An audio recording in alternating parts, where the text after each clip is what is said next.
What if I told you that the most feared man on the 7 seas wasn't actually named Blackbeard, that his real name was Edward Teach, and the terrifying moniker that struck fear into the hearts of sailors from the Caribbean to the Carolinas was just ... a nickname.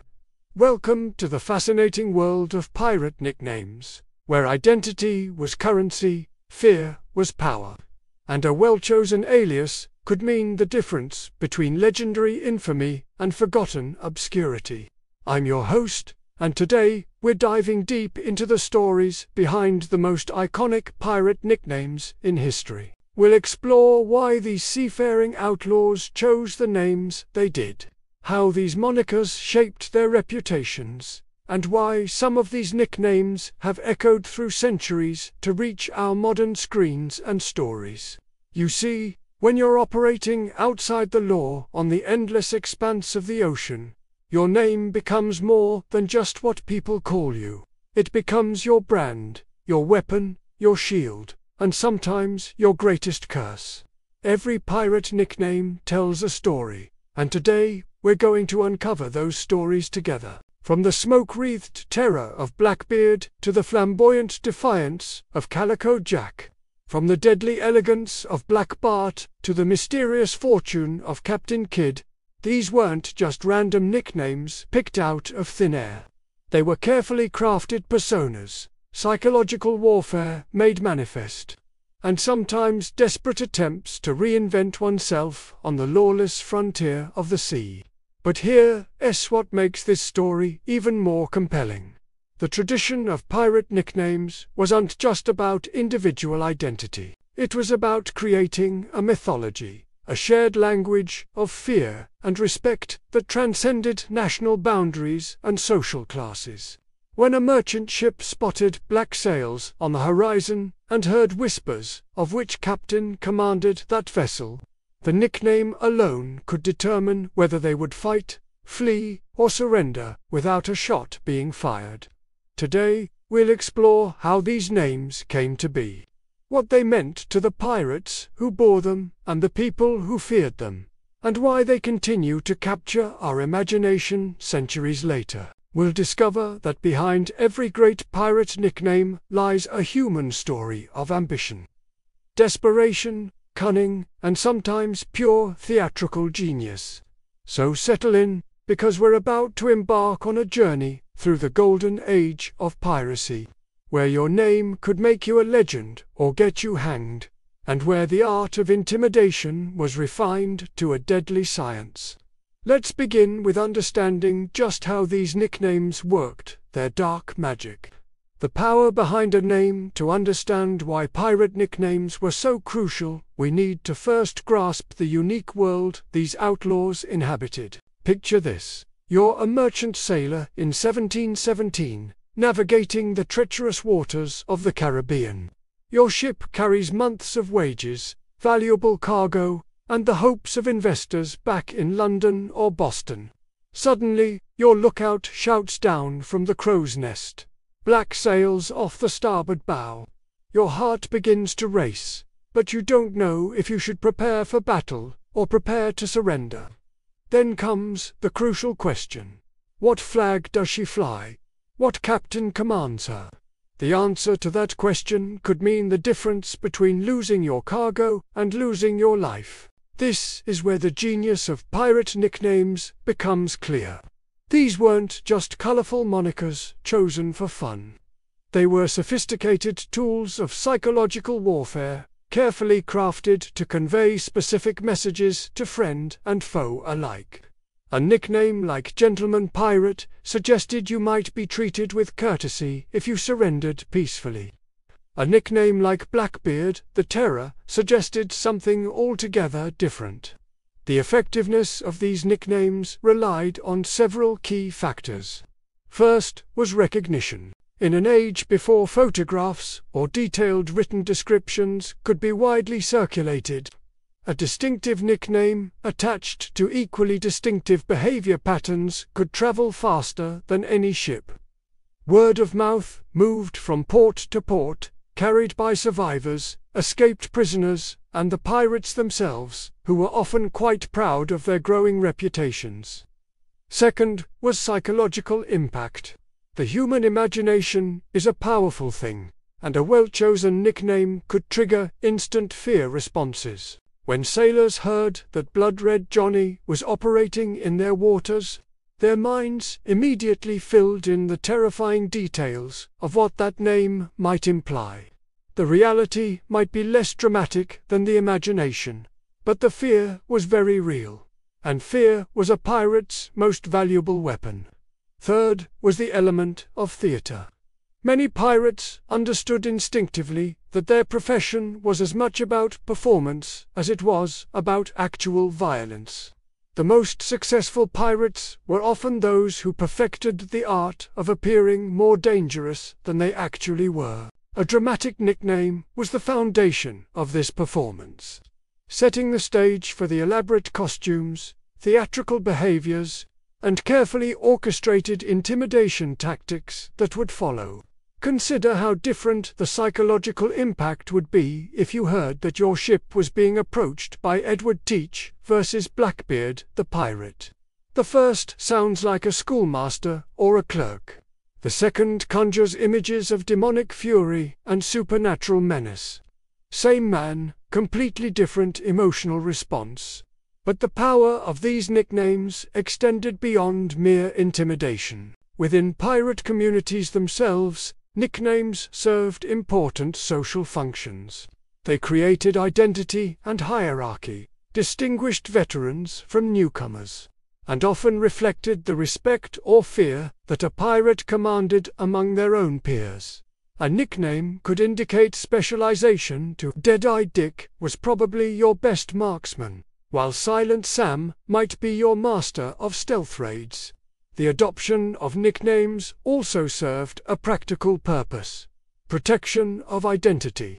Many pirates came from respectable backgrounds and had families or property they hoped to return to someday. Using an assumed name provided a thin but important layer of protection. If captured, a pirate might hope that their real identity wouldn't be discovered, potentially saving family members from guilt by association or protecting assets from confiscation. Furthermore, nicknames allowed for a kind of social rebirth. Men and women who had been failures, outcasts, or nobodies in conventional society could reinvent themselves completely at sea. A former servant could become Terror Tom. A failed merchant could transform into Golden Tooth George, and a runaway apprentice might emerge as Deadshot Dave. The ocean offered freedom from the constraints of birth, class, and past mistakes, but only if you could successfully establish your new identity. The religious and superstitious aspects of seafaring life also influenced nickname adoption. Sailors have always been a superstitious lot, believing in sea spirits, cursed ships, and the power of names themselves. Many pirates chose nicknames that invoked supernatural protection or power. Names like Devil Dan, Ghostwalker, or Storm Rider weren't just meant to intimidate enemies. They were also talismans, attempts to harness supernatural forces for protection and success. The international nature of pirate crews added another layer of complexity to nickname culture. A typical pirate ship might include English, French, Spanish, Dutch, African, and indigenous American crew members, all speaking different languages and coming from different cultural traditions. Nicknames served as a kind of universal language, transcending linguistic barriers, while creating a shared cultural identity among these diverse groups. But perhaps most importantly, nicknames allowed pirates to become larger than life. They transformed ordinary human beings into mythical figures, creating legends that could outlast their mortal creators. This transformation wasn't accidental. It was a deliberate strategy that the smartest pirates understood and exploited to maximum effect. The truly brilliant pirates realized that a reputation could be more valuable than any treasure. A fearsome enough nickname, backed by a few well-publicized acts of dramatic piracy, could cause entire fleets to alter their courses or merchant ships to surrender without resistance. This was efficiency at its finest. Why fight a dozen battles when you could fight one battle so dramatically that word of it would win the next dozen for you? Now that we understand the deep strategic importance of these nicknames, let's examine how they were actually categorized and used in practice. The variety and creativity of pirate nicknames reflected the diverse backgrounds and personalities of the people who chose them. But certain patterns emerge that tell us much about both individual pirates and pirate culture as a whole. Categories of fear and fame. When we examine the vast catalogue of pirate nicknames throughout history, several distinct categories emerge, each serving different strategic purposes and revealing different aspects of how these maritime outlaws understood the psychology of intimidation and identity. The most straightforward category was appearance-based nicknames. These drew directly from distinctive physical characteristics that made a pirate memorable and recognizable. Blackbeard is the most famous example, but the tradition was much broader. Redbeard was a fairly common nickname, worn by several different pirates, who sported distinctive russet facial hair. One-eyed Jack appeared in various forms across different crews and time periods, usually referring to pirates who had lost an eye in combat and wore this disfigurement as a badge of honor rather than hiding it in shame. But physical appearance nicknames went far beyond facial hair and missing body parts. Long John Silver, immortalized in literature but based on real pirate archetypes, reflected the common practice of highlighting unusual height or build. Crooked Tom might indicate a distinctive gait, perhaps from a poorly healed leg injury. Scarface Charlie wore his battle wounds openly, turning disfigurement into intimidation. The genius of appearance-based nicknames was their immediate memorability, and the way they turned potential weaknesses into strengths. In conventional society, a missing eye or a prominent scar might be seen as a disability or disfigurement. Among pirates, these same characteristics became marks of experience, toughness, and survival. They suggested that here was a man who had faced danger and lived to tell about it, who had paid the physical price of the pirate life and emerged harder for it. Color-based appearance nicknames were particularly popular, probably because they were easy to remember and translate across different languages. Black Sam Bellamy wasn't called black because of his race, but because of his preference for black clothing, which was considered quite fashionable and expensive at the time. Red-Handed Jack might have earned his nickname from perpetually bloody hands, whether from violence or hard work with ropes and rigging. The second major category focused on personality traits and behavioral patterns. These nicknames were often more sophisticated and revealed deep psychological understanding of how reputation worked in the pirate world. Bloody Ben was unjust, indicating that Ben was violent. The specific choice of bloody rather than violent or killer carried particular connotations. Blood was visceral, immediate, and suggested a kind of intimate brutality that was especially terrifying. Gentleman Pirate was a paradoxical nickname that served multiple purposes. It suggested refinement and education, which could be reassuring to potential victims who hoped for civilized treatment. But it also carried an underlying threat. If a gentleman could be driven to piracy, what dark depths might he plumb when crossed? The nickname played on class anxieties and the frightening possibility that civilization was merely a thin veneer over savage impulses. Behavioral nicknames often reflected specialized skills or techniques that made particular pirates especially feared or respected. Silent Sam suggested a master of stealth who could approach ships undetected, Lightning Louise might indicate exceptional speed in swordplay or ship handling. Iron Will Williams conveyed unshakable determination and psychological toughness. Some behavioral nicknames were double-edged swords. Mad Dog Murphy certainly sounded terrifying, but it also suggested unpredictability that could be dangerous even to allies. Smart pirates had to balance intimidation with the need to maintain crew loyalty and attract new members. A nickname that suggested complete insanity might scare off potential recruits who feared they'd be murdered by their own captain in a fit of madness. The third category derived from geographic origins, and these nicknames served important functions beyond mere identification. Dutch Henry immediately told other pirates and potential victims something about his likely background, fighting style, and cultural connections. The Dutch were renowned as skilled sailors and shrewd merchants, so Dutch Henry carried implications of competence and cunning. Geographic nicknames also helped establish legitimacy within the pirate community. Boston Bill or Carolina Kate suggested connection to established maritime traditions, and possibly access to networks of fences, suppliers, and safe harbors. In the lawless world of piracy, any suggestion of stability or reliable connections was valuable. Regional nicknames could also indicate linguistic abilities, which were crucial for international piracy.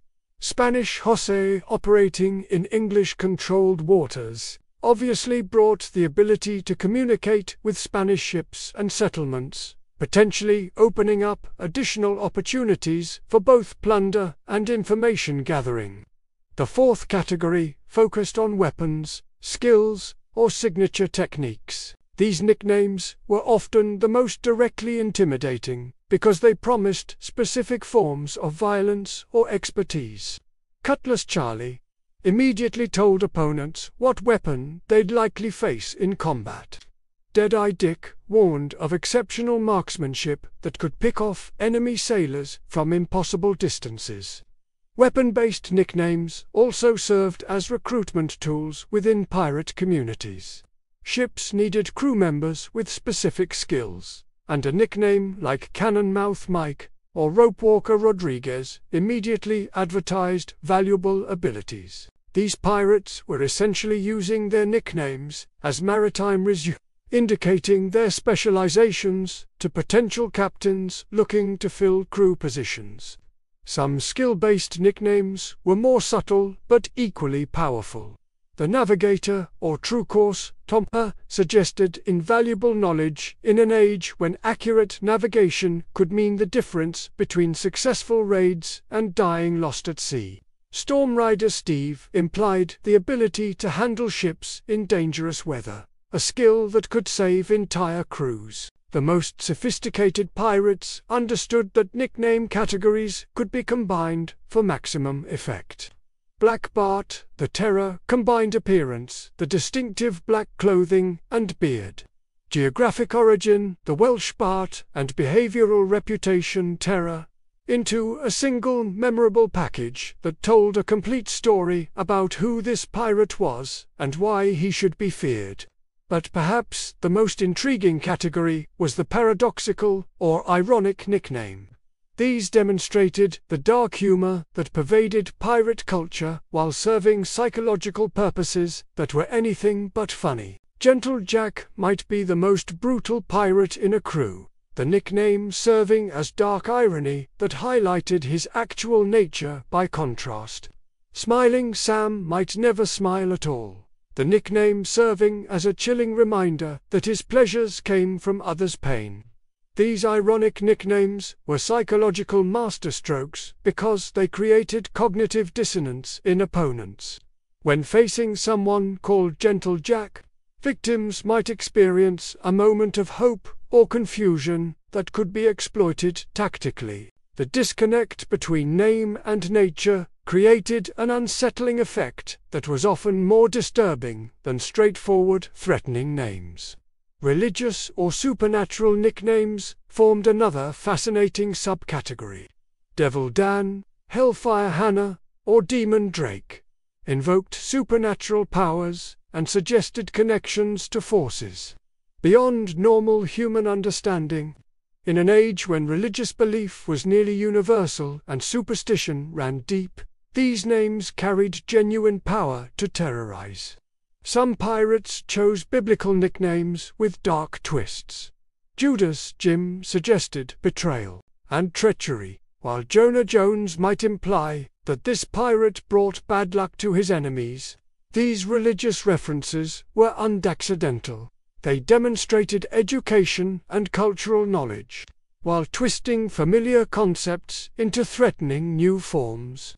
The evolution of nicknames throughout a pirate's career also tells us much about how reputation building worked in this world. Many pirates started with simple, descriptive nicknames based on appearance or origin, then graduated to more sophisticated names based on their growing reputations and signature behaviors. A pirate might begin his career as Irish Pete and eventually become known as Pete the Plague after developing a reputation for leaving no survivors. This progression reveals the calculated nature of reputation management among successful pirates. They understood that their names were valuable assets that needed to be cultivated and protected. The most successful pirates were often those who managed their reputations most skillfully, using their nicknames as foundations for increasingly elaborate personal mythologies. The seasonal and temporary nature of some nicknames also reflects the fluid world of pirate society. Pirates might adopt different names when operating in different regions or when circumstances changed. Hurricane Harry might become Comwater Carl when moving from storm-season Caribbean raiding to peaceful trade route piracy in the Indian Ocean. Understanding these categories helps us appreciate that pirate nicknames weren't random or accidental. They were sophisticated tools developed by people who understood psychology, marketing, and brand management long before those concepts had formal names. Each nickname was a carefully crafted piece of propaganda designed to achieve specific goals in a very competitive and dangerous marketplace.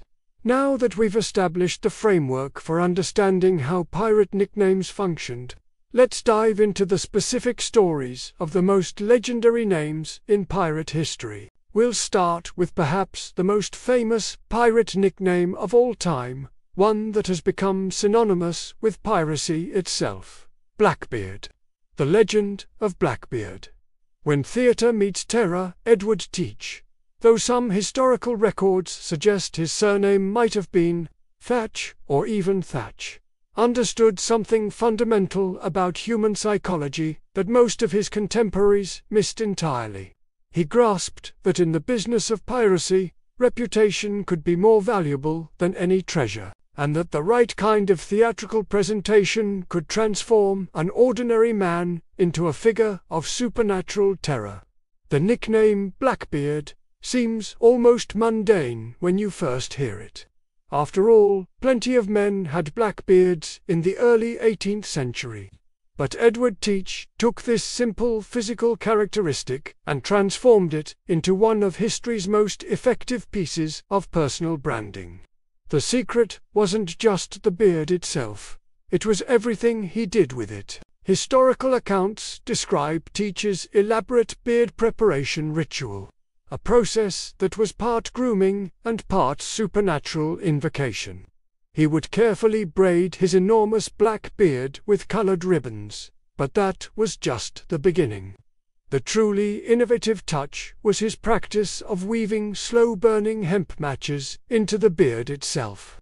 When he prepared for battle, he would light these matches, creating an effect that witnesses described as demonic and otherworldly. Imagine encountering this figure for the first time. You're a sailor on a merchant vessel that has just been boarded by pirates. Through the smoke and chaos of the assault, you see a figure approaching through the haze. He's tall and powerfully built, dressed in the finest clothing stolen from a dozen different ships.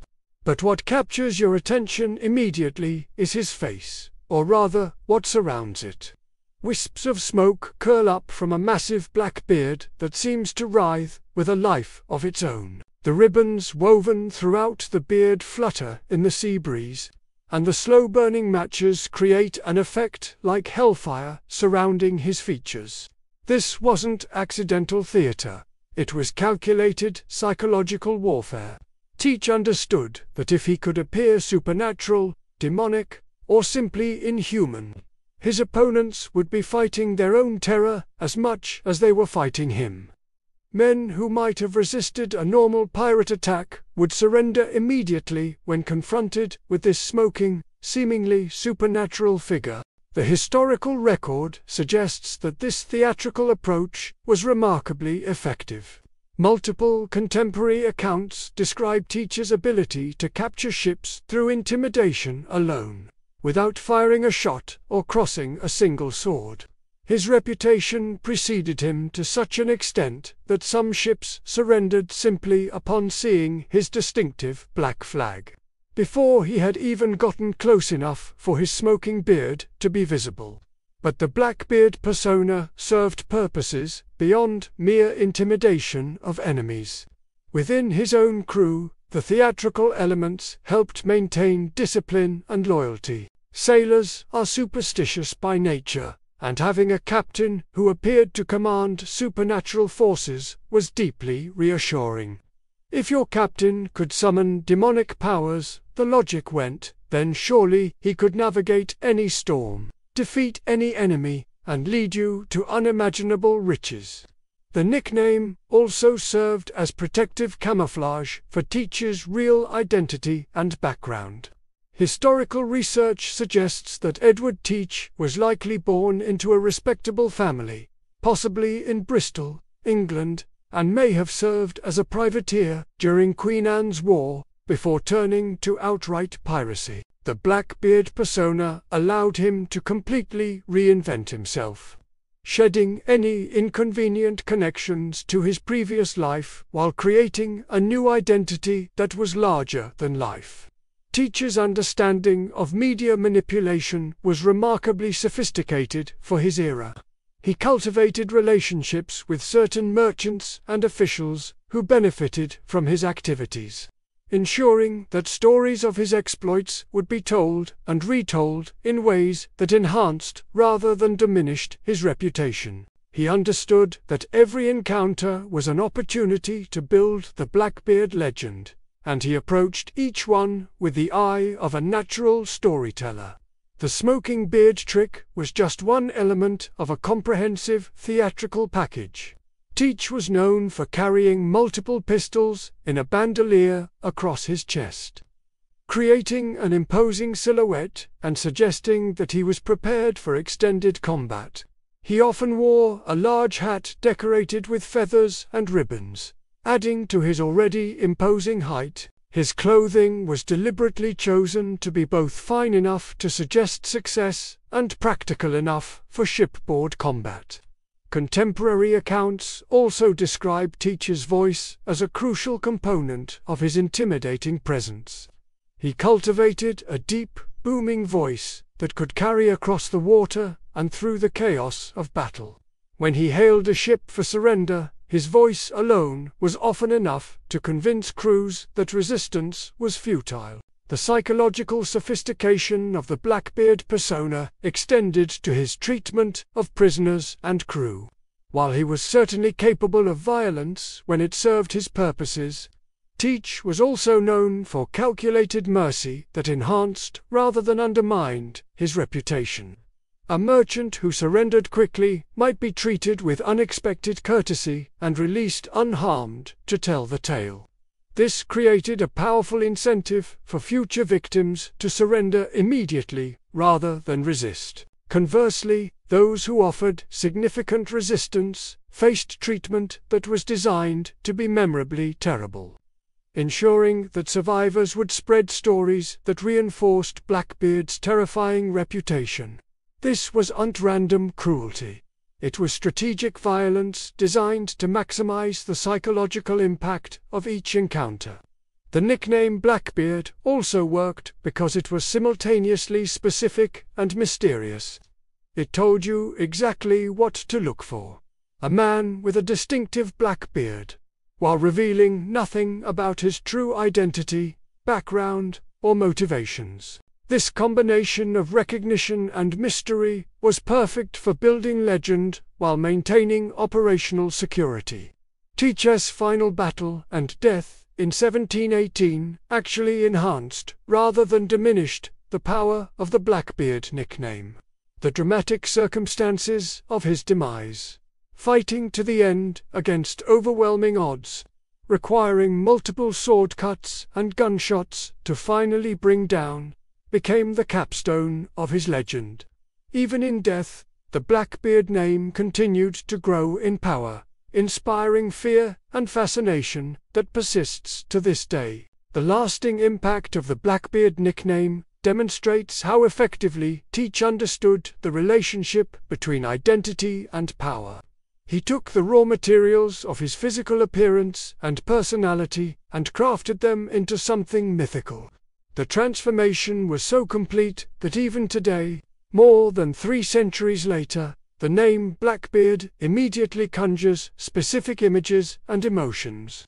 This brings us to our next legendary figure, whose approach to nickname creation was completely different but equally effective. Where Blackbeard emphasized supernatural terror, Calico Jack chose flamboyant defiance that was perhaps even more psychologically complex.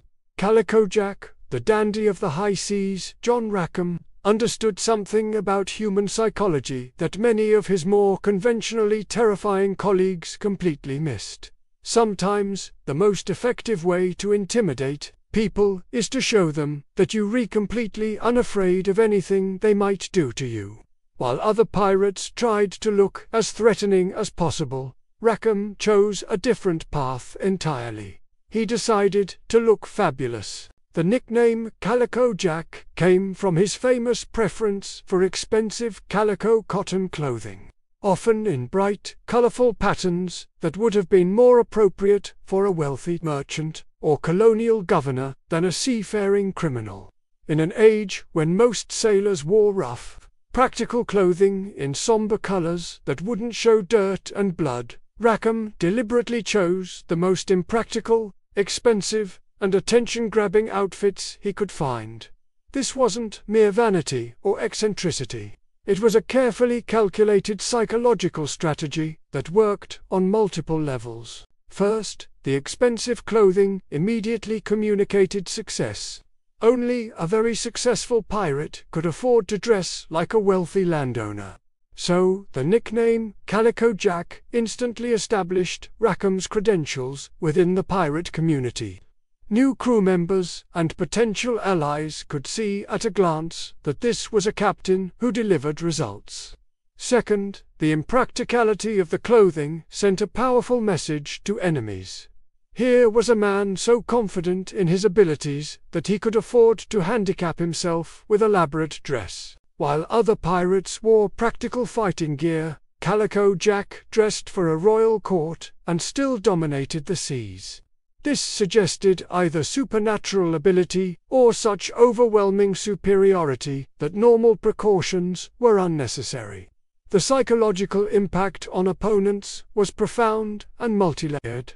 When a merchant ship was approached by pirates, the natural expectation was to see rough, dirty, desperate-looking men who had been driven to crime by poverty or desperation. Instead, they encountered Calico Jack, immaculately dressed, perfectly groomed, approaching their ship with the casual confidence of a gentleman caller arriving for afternoon tea.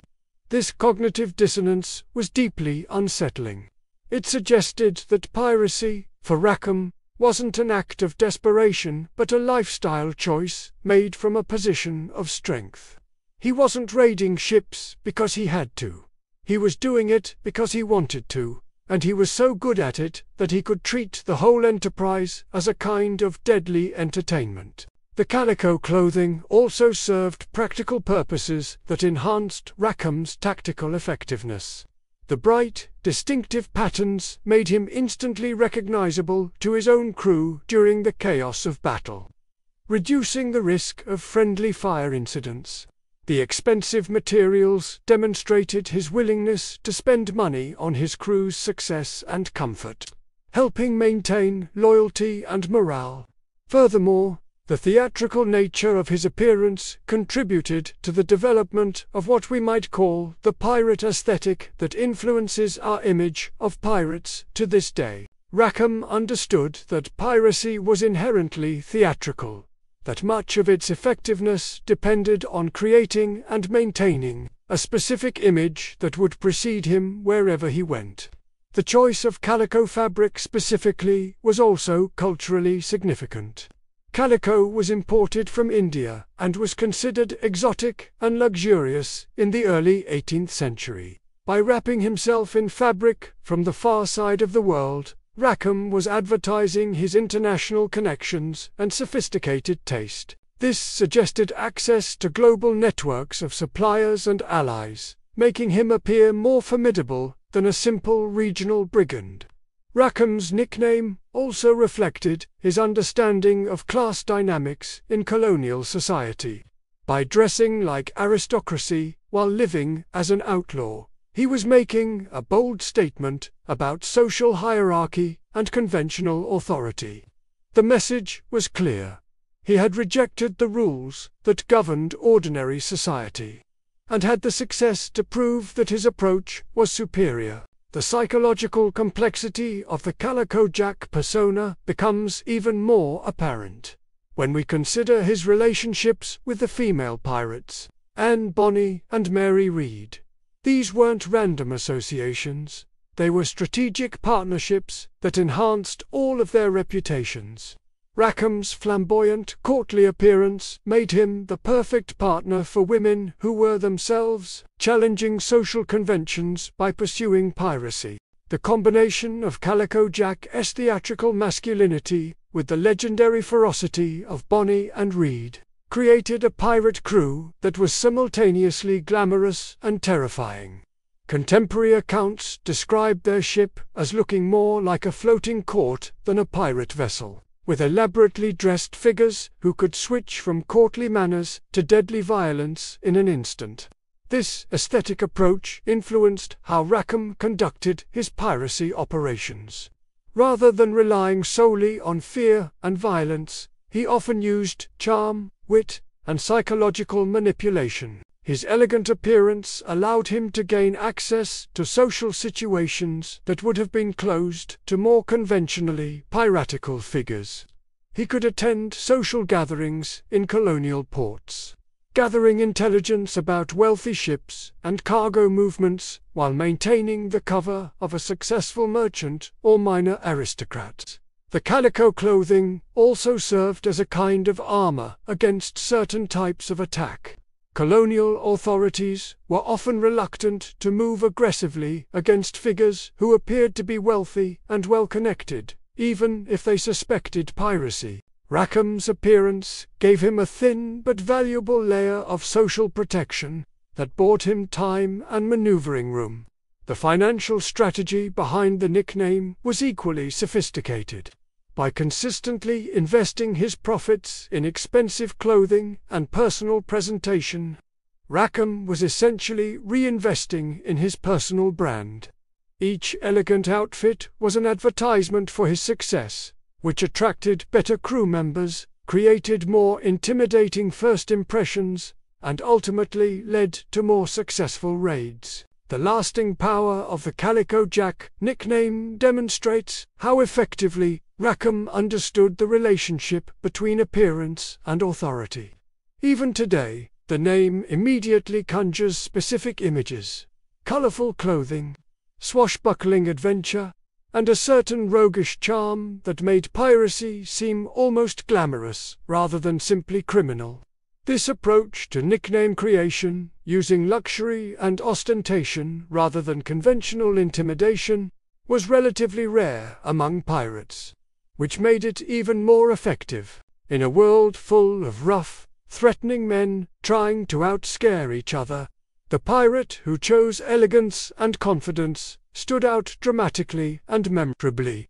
The influence of Calico Jack's approach can be seen in modern popular culture, where the most memorable fictional pirates often combine elements of sophistication with danger. The theatrical tradition that Rackham helped establish continues to shape how we imagine and portray pirates in literature, film, and television.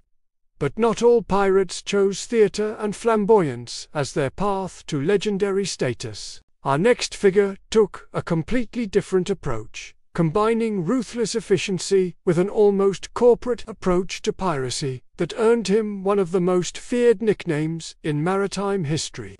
Black Bart.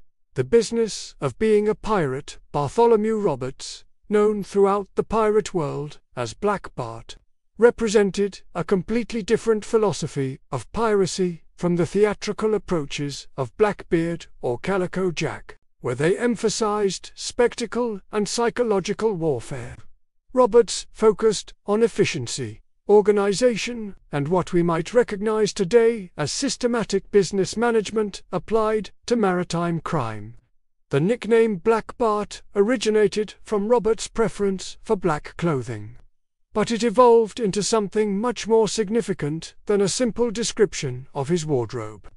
The black in his name came to represent something darker and more ominous than mere color preference. It suggested the black void of death itself, the black flag of no quarter, and the black depths of the ocean where his victims disappeared forever.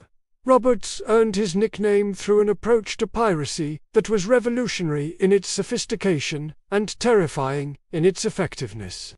Unlike many of his contemporaries who operated as opportunistic raiders, Roberts ran his pirate enterprise like a well-organized business, complete with written codes of conduct, systematic operational procedures, and long-term strategic planning that would have impressed any legitimate merchant company. The Bart portion of his nickname was equally significant, derived from his full first name, Bartholomew, which carried connotations of education and respectability that made his choice of piracy even more unsettling to colonial authorities.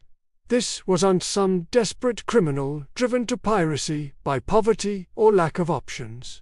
This was clearly an educated, capable man who had chosen crime as his preferred career path.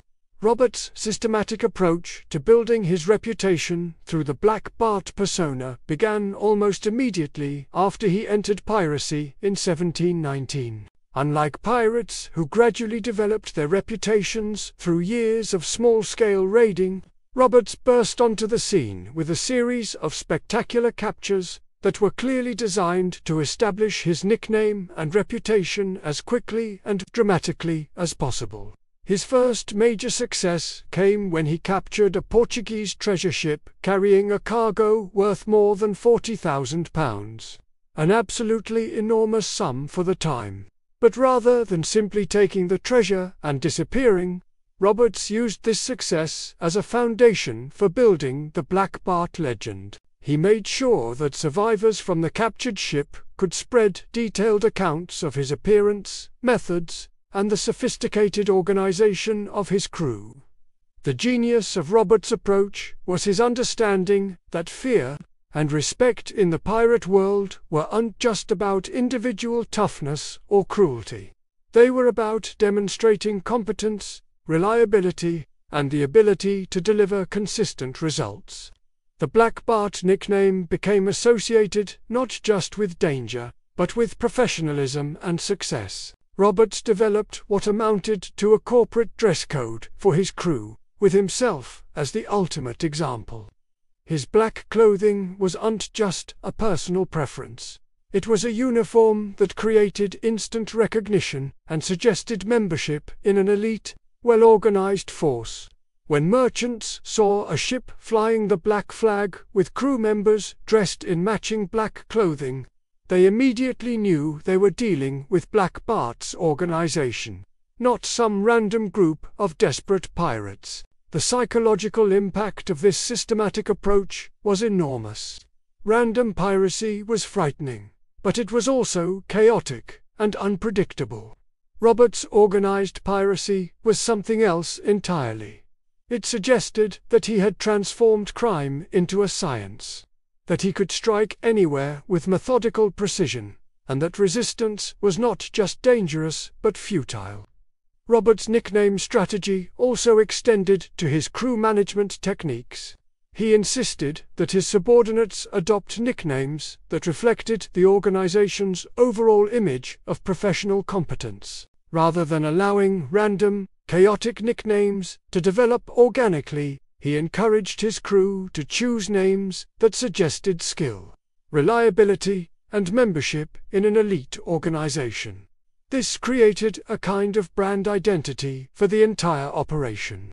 When colonial authorities or merchant captains heard that they were dealing with Black Bart's crew, they immediately understood that they faced not just individual pirates but a well-organized criminal enterprise with proven methods and established procedures. The financial success of Roberts' systematic approach was unprecedented in the pirate world. During his career, which lasted less than 4 years, he captured over 400 ships, a number that dwarfs the achievements of most other pirates throughout history. This wasn't just due to luck or favorable circumstances. It was the result of treating piracy as a business that could be systematically optimized for maximum efficiency and profit. Roberts' approach to nickname management extended to his treatment of prisoners and his interactions with colonial authorities. He understood that every encounter was an opportunity to enhance the Black Bart reputation, and he approached these situations with the calculation of a master marketer. When he captured ships, Roberts often took time to explain his methods and philosophy to prisoners before releasing them. This wasn't casual conversation. It was strategic communication designed to ensure that the right stories would be told in the right ways. When these prisoners reached port, he wanted people to understand that Black Bart wasn't just another pirate. He was a new kind of criminal who had elevated piracy to an art form. The sophistication of Roberts' nickname strategy becomes even more apparent when we examine his written codes of conduct for his crew. These documents, which survive in historical records, reveal a level of organizational thinking that was extremely rare in the pirate world. The codes covered everything from the distribution of prize money to the resolution of disputes between crew members, and they were designed to create a sustainable, long-term operation rather than a chaotic free-for-all. By associating these professional standards with the Black Bart nickname, Roberts created a reputation for reliability that was valuable in several ways. Potential crew members knew that joining Black Bart's organization meant joining a successful, well-run enterprise where their skills would be valued and their contributions fairly rewarded. Merchants who cooperated with his demands could expect professional treatment and might even develop ongoing relationships that benefited both parties. The international scope of Roberts' operations also enhanced the power of his nickname. Unlike pirates, who operated primarily in regional waters, Black Bart raided successfully from the Caribbean to the African coast, demonstrating a level of navigational skill and operational sophistication that impressed even his enemies. The nickname became known in multiple languages and cultures, creating a truly international reputation. Roberts' approach to violence was also strategically sophisticated. He understood that the Black Bart reputation required a careful balance between demonstrating capability for extreme violence while maintaining the disciplined image that set him apart from chaotic, unpredictable pirates. When violence was necessary, it was swift, decisive, and memorable, designed to reinforce the message that Black Bart's organization was both professional and utterly ruthless when crossed. The theatrical elements of Roberts' persona were more subtle than Blackbeard's smoking beard, but equally effective. He was known for his elaborate personal grooming, his collection of fine weapons, and his habit of conducting business from an ornately decorated cabin that looked more like a gentleman's study than a pirate's quarters. These details, carefully maintained and strategically revealed to prisoners and crew members, all contributed to the Black Bart mystique. The economic intelligence behind Roberts' nickname strategy was perhaps his greatest innovation. He understood that in the emerging global economy of the early 18th century, information was becoming as valuable as gold. The Black Bart reputation gave him access to networks of informants, suppliers, and even occasional allies among colonial officials who found his predictable professionalism easier to deal with than the chaos of less organized pirates. Roberts also pioneered what we might recognize today as franchise-style operations. He licensed the use of variations of his name and methods to other pirate captains, creating a network of associated operations that expanded his influence far beyond his personal reach. Ships flying flags that referenced Black Bart's fleet or Bart's Brotherhood could trade on his reputation even when he was unpersonally involved in their operations. The eventual downfall of Black Bart came not through betrayal or tactical failure, but through the very success that his nickname represented.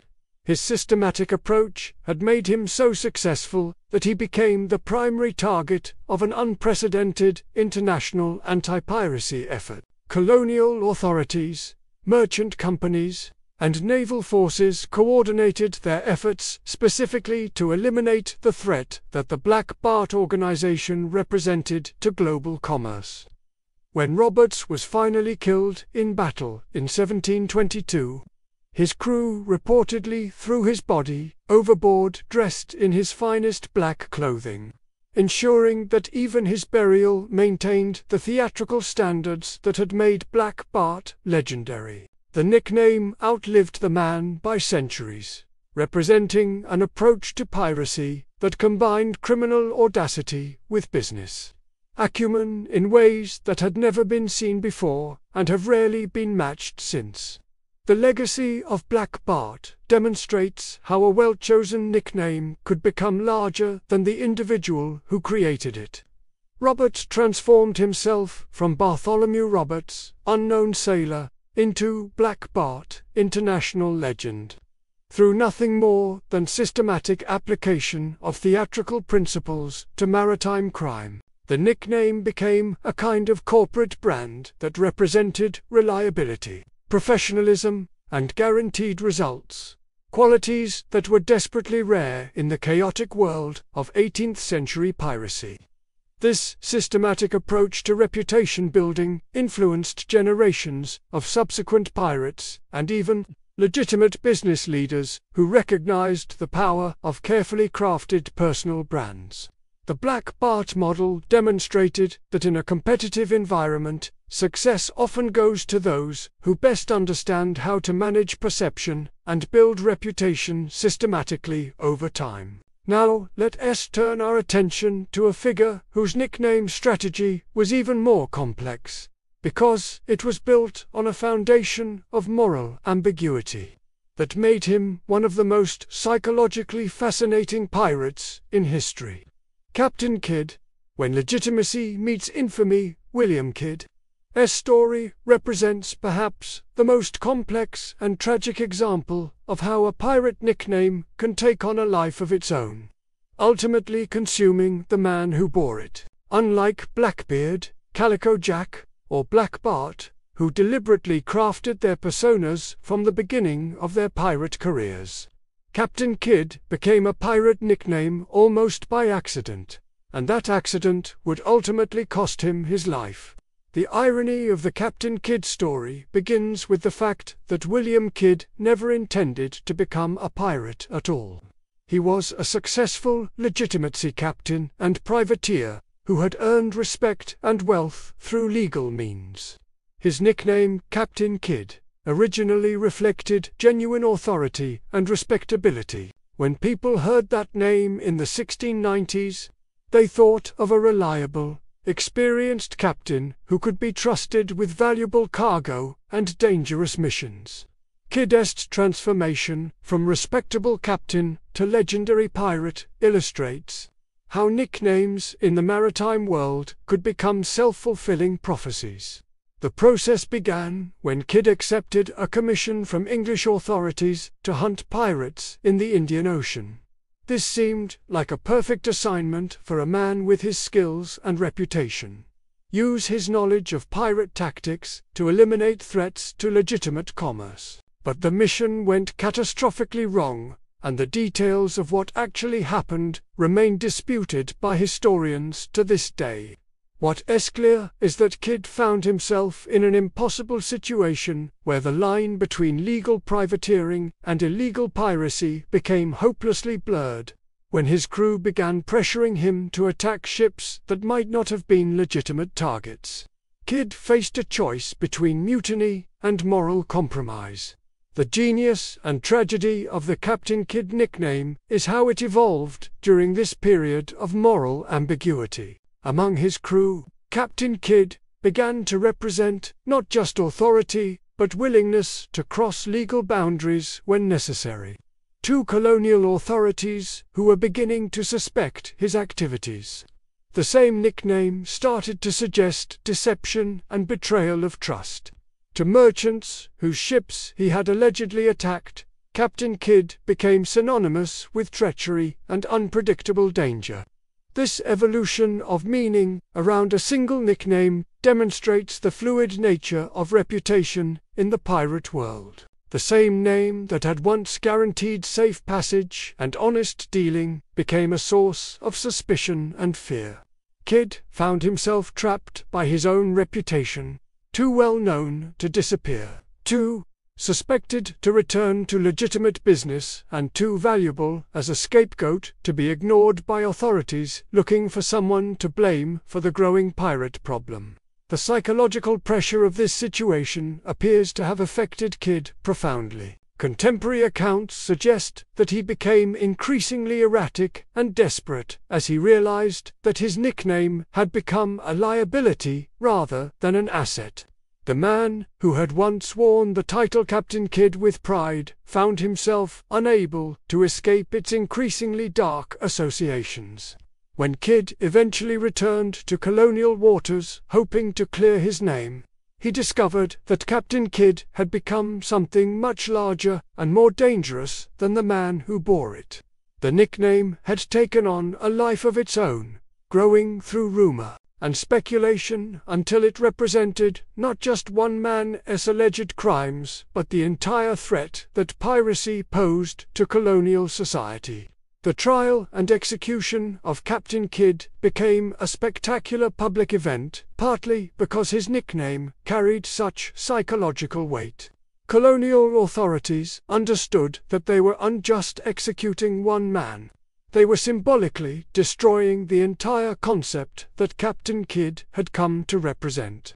The public execution became a kind of exorcism, an attempt to rid society of the fear and uncertainty that the nickname had created.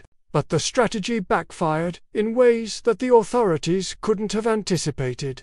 Instead of ending the Captain Kidd legend, the execution transformed it into something even more powerful. A martyrdom narrative that would inspire pirates for generations to come. The nickname became associated not just with piracy, but with resistance to authority, romantic rebellion, and the tragic fate of those who dared to challenge conventional society. The treasure hunting legend that grew up around Captain Kidd's name demonstrates how a nickname can develop meanings that have nothing to do with historical reality. Stories of buried treasure and secret maps became attached to the Captain Kidd legend, partly because the nickname itself suggested hidden depths and secret knowledge. The idea that Captain Kidd must have hidden great wealth somewhere became irresistible to treasure hunters and storytellers alike. The psychological complexity of the Captain Kidd nickname is perhaps best illustrated by examining how different groups used it for different purposes over time. For colonial authorities, it became a cautionary tale about the dangers of trusting anyone involved in maritime commerce. For pirates, it became a symbol of martyrdom and resistance.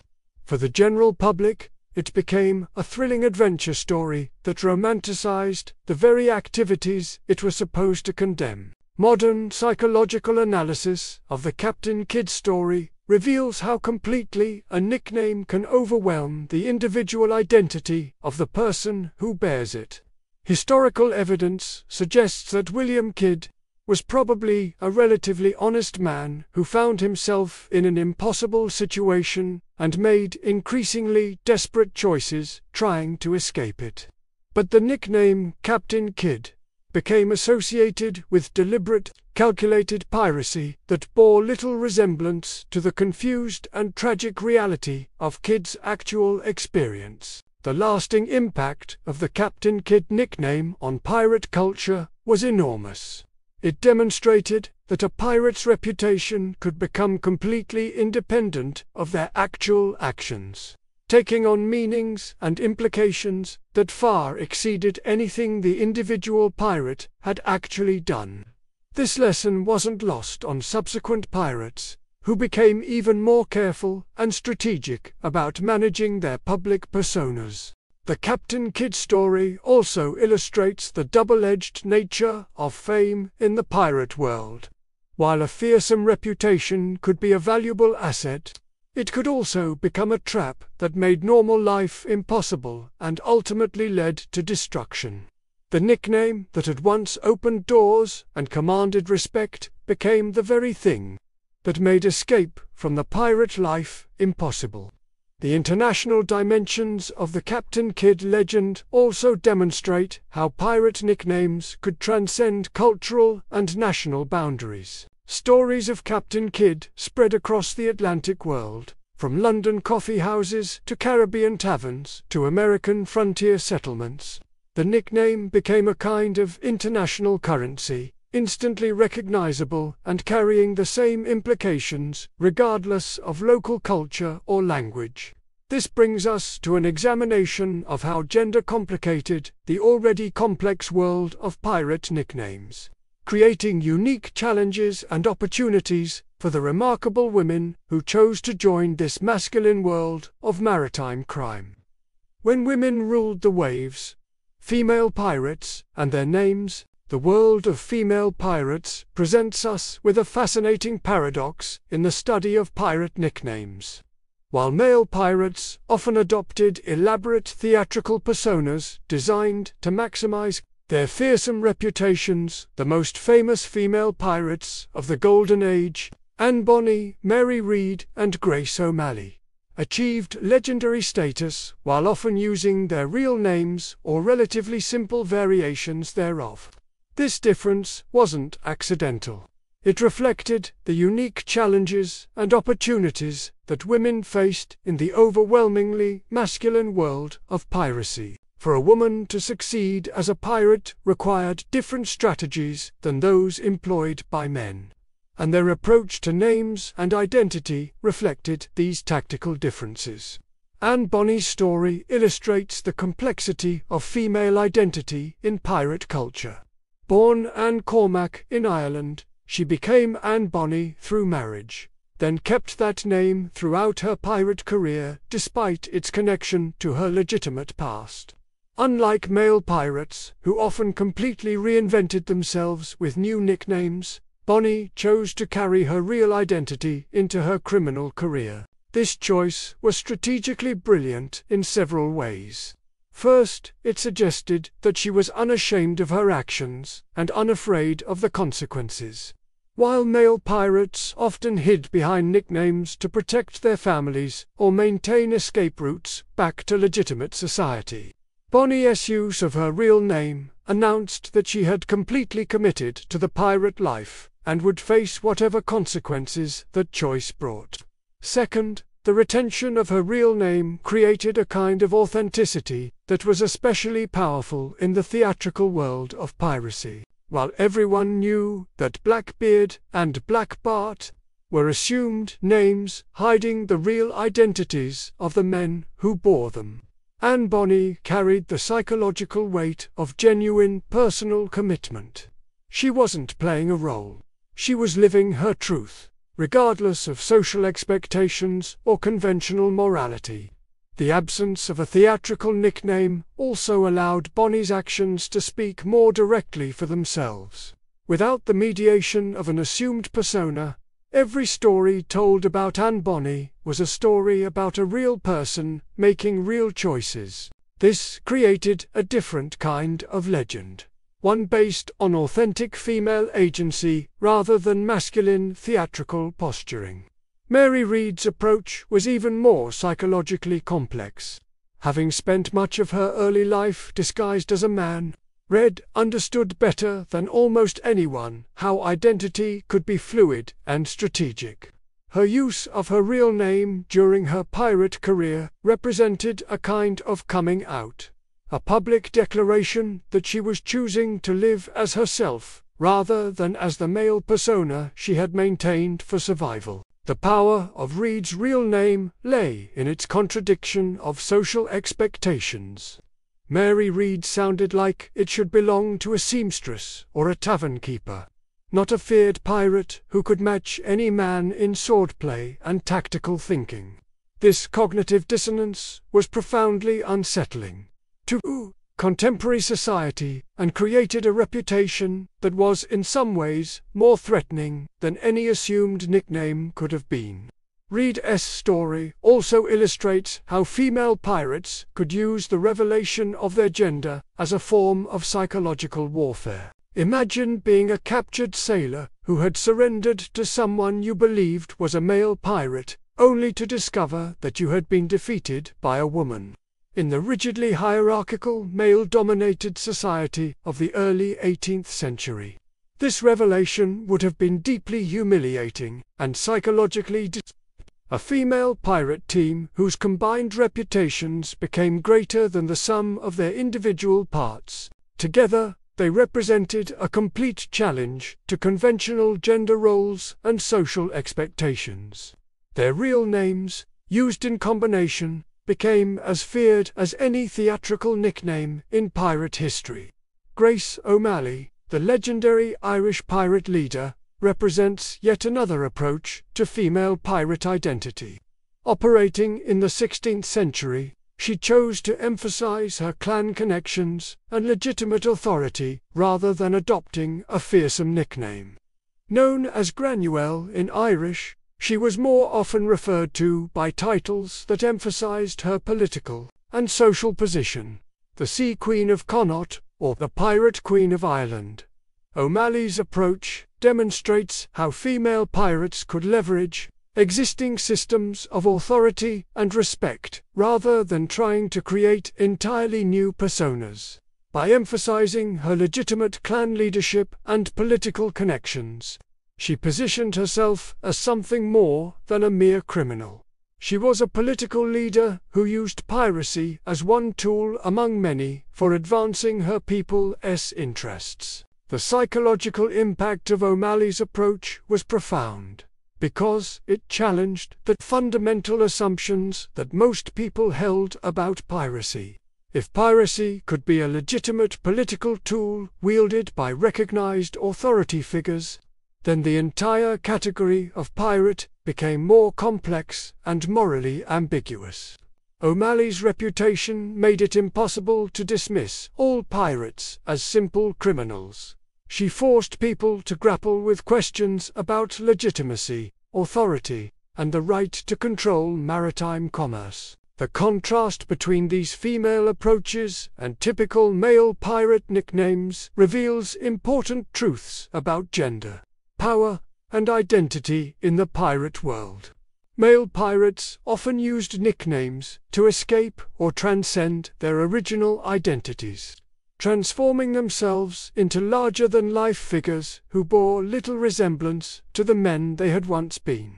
Female pirates, operating in a world that already saw them as transgressive simply by virtue of their gender, often found that their real identities were already sufficiently shocking and powerful. This difference had practical implications for how these pirates operated.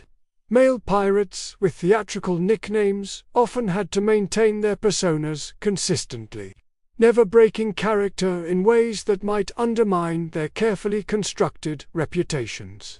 Female pirates, using their real names, had more flexibility. They could be strategic about when and how to reveal or emphasize their gender, using it as a tactical advantage when beneficial while maintaining operational security when necessary. The legacy of these female pirates and their approach to names has had lasting cultural impact. Modern portrayals of female pirates often emphasize authenticity and personal agency rather than theatrical transformation, reflecting the historical pattern established by figures like Bonnie, Reed, and O'Malley. Their stories demonstrate that sometimes the most powerful nickname is no nickname at all, just a real name carried with enough courage and conviction to make it legendary.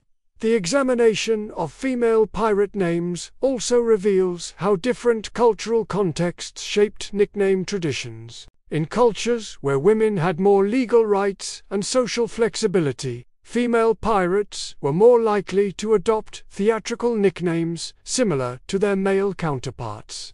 In more restrictive societies, the simple act of using one's real name while engaging in piracy was itself a radical statement that carried enormous psychological impact. As we transition from examining individual legendary figures to understanding the broader patterns of pirate nickname culture, it's worth noting how these female examples influenced the development of pirate identity traditions. They demonstrated that authenticity could be as powerful as theater, that real commitment could be as intimidating as assumed personas, and that the most effective pirate nicknames were those that genuinely reflected something true about the people who bore them.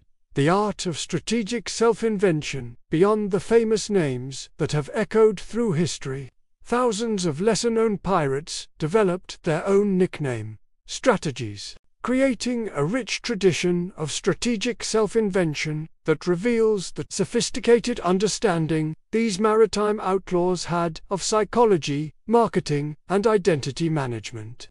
These smaller stories, when examined together, show us the full scope of how pirate nicknames functioned as tools of survival and success.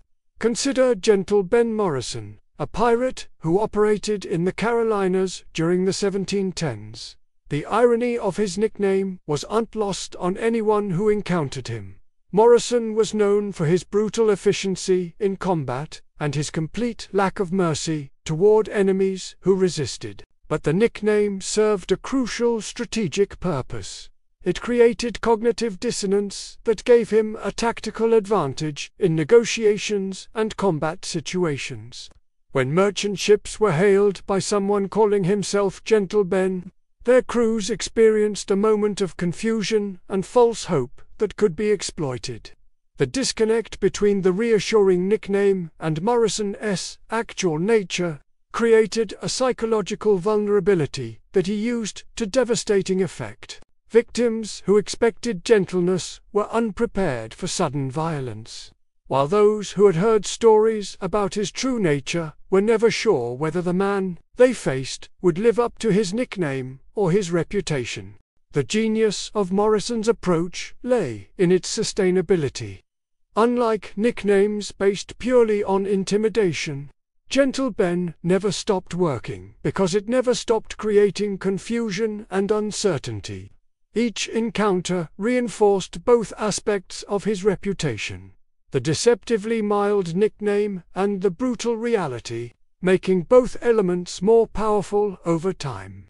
Silvertongue Sally Hawkins represents another sophisticated approach to nickname strategy. Operating primarily as an infiltration specialist who gathered intelligence in colonial ports before raids, Hawkins used her nickname to advertise her persuasive abilities while maintaining an air of dangerous charm. The silver tongue reference suggested both eloquence and potential deception. Here was someone who could talk her way into or out of almost any situation. Hawkins' nickname strategy was particularly effective because it accurately advertised her actual skills while creating an aura of mysterious competence. Potential crew members knew immediately what she brought to an operation, while potential victims were warned that conventional approaches to dealing with pirates might not work against someone whose primary weapon was psychological manipulation rather than physical force. The international dimensions of pirate nickname culture become apparent when we examine figures like Portuguese Pete Silva, who operated throughout the Caribbean and Atlantic coast during the 1720s. His nickname served multiple functions simultaneously. It identified his linguistic abilities, crucial for international piracy, suggested cultural connections that could provide operational advantages, and created a sense of exotic danger that enhanced his intimidation factor. Silva's story demonstrates how successful pirates used their nicknames to build international networks and cross-cultural alliances. Portuguese Pete could serve as a bridge between English-speaking and Spanish-speaking pirate crews, facilitating larger operations that required coordination between multiple ships and cultures. His nickname became a kind of professional credential that opened doors throughout the international pirate community. The economic aspects of nickname strategy become clear when we examine Counting Jack Williams, a pirate who specialized in the financial side of pirate operations. His nickname advertised his mathematical and bookkeeping skills, while suggesting the methodical approach that made him valuable to pirate crews, who wanted to maximize their profits rather than simply engaging in chaotic raiding. Williams' nickname strategy reveals how sophisticated the pirate economy had become by the early 18th century. Successful pirate operations required careful financial management, including currency exchange, investment of profits, and distribution of shares among crew members according to established agreements. Counting Jack represented the emergence of specialized professional roles within pirate crews that went far beyond simple fighting and sailing. The nickname also served as protection for Williams personally. While combat specialists faced constant physical danger and theatrical pirates lived under constant pressure to maintain their personas, financial specialists like Counting Jack were valuable enough to be treated with respect by allies and enemies alike. His nickname suggested indispensability that provided a form of insurance against both crew mutinies and enemy violence. Stormrider Rodriguez illustrates how pirates used nicknames to advertise specialized knowledge that was crucial for survival in the dangerous maritime environment of the Caribbean. Rodriguez had developed exceptional skills in weather prediction and storm navigation that made him invaluable during hurricane season and other dangerous periods. His nickname served as both advertisement and protection. Other pirates knew that Stormrider Rodriguez could guide ships safely through weather that would destroy less skilled navigators, making him a valuable ally and a dangerous enemy to eliminate. Colonial authorities recognized that his skills made him too useful to local merchant communities to be casually eliminated, creating complex relationships that sometimes bordered on unofficial cooperation. The supernatural elements that appeared in many pirate nicknames reflect the deeply religious and superstitious nature of 18th century maritime culture. Devil's Own Danny O'Brien used his nickname to suggest supernatural protection that was genuinely believed by many of his contemporaries. In a world where unexplained events were often attributed to divine intervention or demonic influence, claiming supernatural connections wasn't just theatrical. It was a way of accessing real psychological power.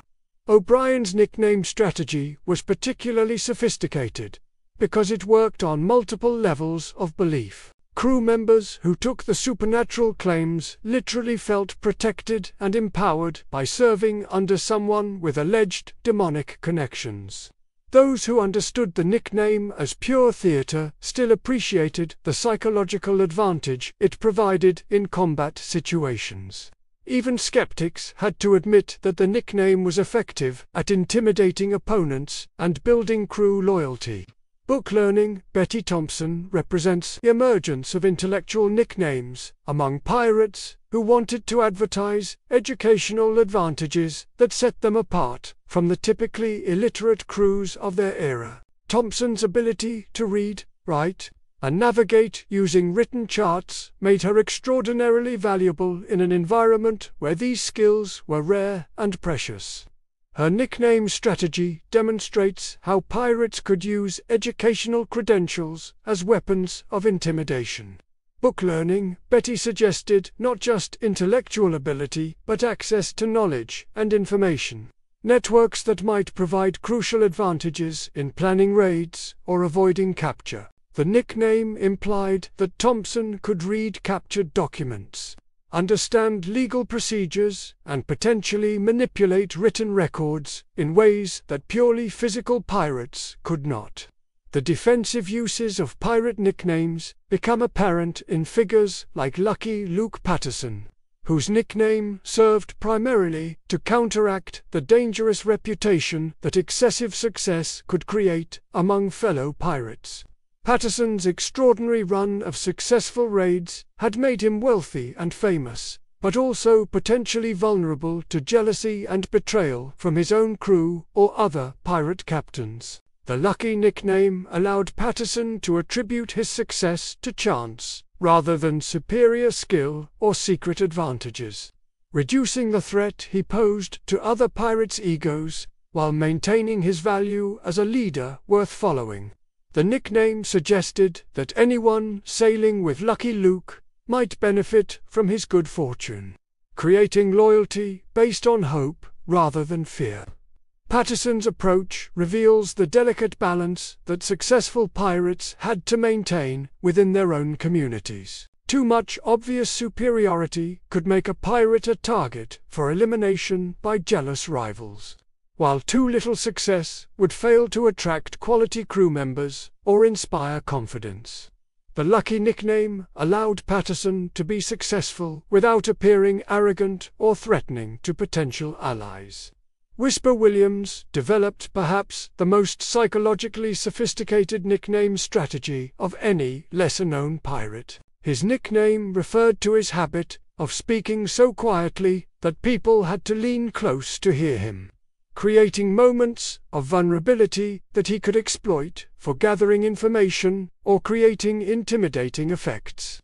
The whisper technique worked because it subverted normal expectations about how threatening people should behave. Instead of shouting and blustering like conventional pirates, Williams forced people to come closer and pay careful attention to his words. This created an intimate, unsettling dynamic that was often more psychologically effective than loud theatrical displays. Williams' nickname also suggested hidden knowledge and secret information. The idea that Whisper Williams might know things that couldn't be spoken aloud created an aura of mysterious competence that served him well in negotiations with both crew members and enemies. The nickname implied that he operated on levels of information and strategy that others couldn't access or understand. The technological aspects of nickname strategy appear in figures like Telescope Tom Anderson, who built his reputation around superior reconnaissance and advanced intelligence gathering. Anderson's nickname advertised his investment in expensive optical equipment, while suggesting the strategic thinking that made him valuable as both an ally and dangerous as an enemy.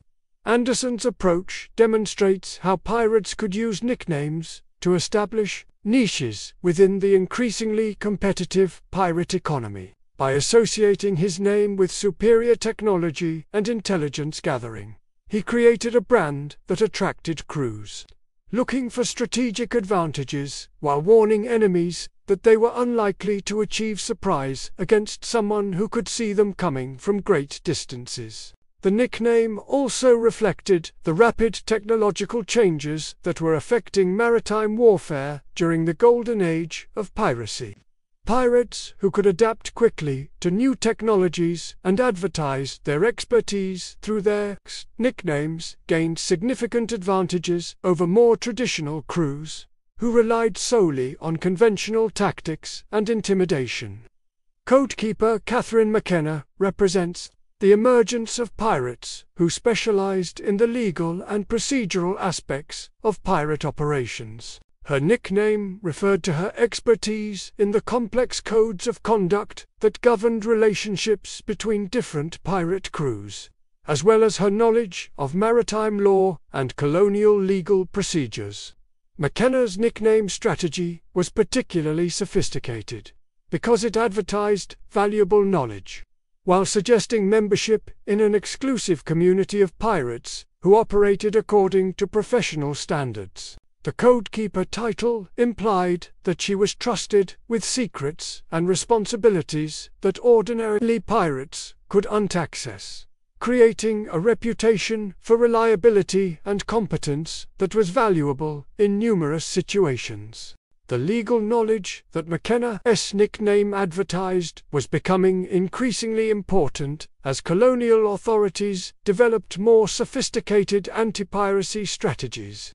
Pirates who understood legal procedures could better avoid traps, manipulate official processes, and sometimes even exploit legal loopholes to escape punishment for their activities. Nightwalker Nathaniel Brooks developed a nickname strategy based on temporal specialization, building his reputation around nocturnal operations that required exceptional skill and nerve. His nickname advertised his ability to navigate and fight effectively in darkness, while suggesting an almost supernatural comfort with the dangerous nighttime maritime environment. Brooks' approach was particularly effective because night operations were among the most dangerous and difficult activities in the pirate repertoire. Ships that could strike effectively under cover of darkness gained enormous tactical advantages, but the risks were enormous. Navigation was more difficult, coordination between crew members was more challenging, and the consequences of mistakes were often fatal. The Nightwalker nickname also carried supernatural connotations that enhanced its intimidating effect. In cultures where darkness was associated with evil spirits and supernatural dangers, claiming mastery over nighttime operations suggested connections to otherworldly powers that made Brooks especially feared and respected. The evolution of these lesser-known nickname strategies reveals how sophisticated pirate culture had become by the height of the Golden Age. These were undesperate criminals randomly adopting threatening names. They were professionals who understood their marketplace and developed personal brands that reflected their specializations, advertised their capabilities, and positioned them strategically within the complex economy of maritime crime. The diversity of these approaches also demonstrates the flexibility and creativity that characterized pirate culture at its peak. Unlike legitimate professions that were constrained by social conventions and legal requirements, piracy allowed for almost unlimited experimentation with identity and self-presentation. The result was an explosion of creative nickname strategies that reflected the full range of human personality and ambition. But the Golden Age of Piracy couldn't last forever, and the decline of pirate culture brought corresponding changes in how nicknames functioned and what they could accomplish. As we move toward examining the lasting cultural impact of these naming traditions, it's worth understanding how the end of the Golden Age affected the development and use of pirate nicknames. The evolution and legacy of pirate names. As the Golden Age of Piracy drew to a close in the 1720s and 1730s, the nature and function of pirate nicknames began to evolve in response to changing circumstances. The systematic anti-piracy campaigns launched by European powers, combined with the stabilization of colonial governments and the growth of professional navies, created new pressures that affected how pirates chose and used their names. The decline period saw the emergence of what we might call nostalgic pirate nicknames. Names that deliberately invoked the great figures of the previous generation in hopes of capturing some of their legendary power. Pirates began calling themselves New Blackbeard, Young Black Bart, or Second Generation Jack, attempting to trade on established reputations rather than building original personas. This trend reveals something important about how nickname power functioned in pirate culture. The most effective names were those that carried genuine personal conviction and reflected authentic aspects of the people who bore them. When pirates began adopting derivative nicknames that were based purely on imitation rather than genuine personal characteristics, the psychological impact diminished accordingly. Copycat Carlos Martinez represents this later generation of pirates who struggled to create effective nickname strategies. In a world where the most powerful approaches had already been pioneered and perfected, Martinez's attempts to emulate earlier theatrical traditions fell flat, because they lacked the authenticity and innovative thinking that had made the original nicknames so effective. The failure of derivative nickname strategies teaches us something crucial about the relationship between personal identity and public reputation. The most powerful pirate nicknames worked because they grew organically from genuine aspects of their bearers' personalities and capabilities. When nicknames became formulaic or imitative, they lost the psychological power that had made them effective weapons of intimidation and tools of survival. The transition away from piracy toward other forms of maritime crime also affected nickname development. As organized piracy became more difficult and dangerous, many former pirates moved into smuggling, wrecking, and other illegal but less conspicuous activities.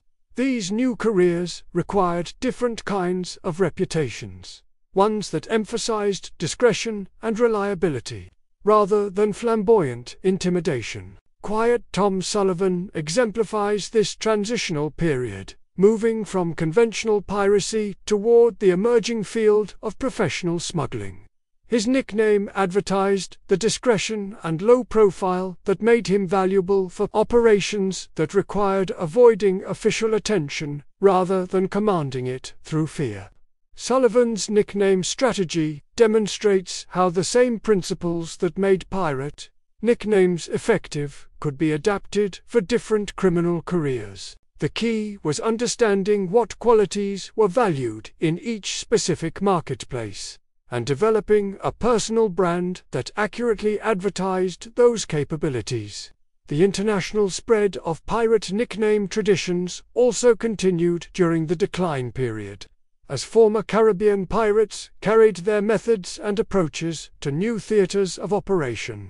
Indian Ocean Isaac Johnson represents pirates who adapted classical nickname strategies to different cultural environments, learning how to create intimidating reputations among audiences with different cultural backgrounds and expectations. Johnson's cross-cultural nickname Success required sophisticated understanding of how different societies responded to various forms of intimidation and respect. What worked in the Caribbean might be completely ineffective in the Indian Ocean, and successful international pirates had to develop flexible approaches that could be modified for different cultural contexts. The emergence of governmental and naval nicknames for notorious pirates also reveals how nickname power functioned from the opposite perspective. Colonial authorities began developing their own naming conventions for wanted pirates, often choosing names that undermined rather than enhanced their targets' reputations. Official documents might refer to the coward Roberts instead of Black Bart, or Teach the Deceiver, instead of Blackbeard. These counter-nicknames were attempts to regain psychological control over narratives that had been dominated by pirate self-presentation. The effectiveness of these official naming strategies varied, but they demonstrate recognition by legitimate authorities that the battle for hearts and minds was as important as physical military confrontation. The literary and cultural adoption of pirate nicknames began even during the Golden Age itself, as writers and storytellers recognized the dramatic potential of these carefully crafted personas. Early pirate literature often featured thinly disguised versions of real pirates, whose nicknames provided ready-made dramatic characters for adventure stories. Captain Singleton, from Daniel Defoe's novel of the same name, drew heavily on the reputation and nickname strategies of real pirates, like Black Bart and Captain Kidd. The literary success of these early pirate stories helped establish patterns that would influence how fictional pirates were portrayed for centuries to come. The transformation of historical pirate nicknames into literary characters also began the process of romanticizing and sanitizing pirate culture for popular consumption. The brutal realities of actual piracy were gradually softened in favor of adventure stories that emphasized the theatrical and romantic aspects of pirate life while downplaying the violence and criminality. This cultural evolution reveals how powerful nicknames could outlive their original contexts and take on completely new meanings over time. Captain Kidd evolved from a real person's name to a symbol of adventure and hidden treasure. Blackbeard became synonymous with pirate archetype rather than referring to the specific historical figure, Edward Teach. The influence of pirate nickname traditions on legitimate maritime culture was also significant during this transitional period. Naval officers and merchant captains began adopting some of the psychological strategies that had made pirate nicknames so effective, developing their own dramatic personas and memorable names to enhance their authority and effectiveness. Iron Fist Admiral Johnson of the Royal Navy, for example, clearly drew inspiration from pirate nickname traditions while serving the cause of anti-piracy enforcement. The adoption of theatrical naming strategies by legitimate authorities represents a form of cultural cross-pollination that demonstrates the practical effectiveness of the techniques that pirates had pioneered. The preservation of pirate nickname traditions in isolated maritime communities also continued long after the end of the Golden Age.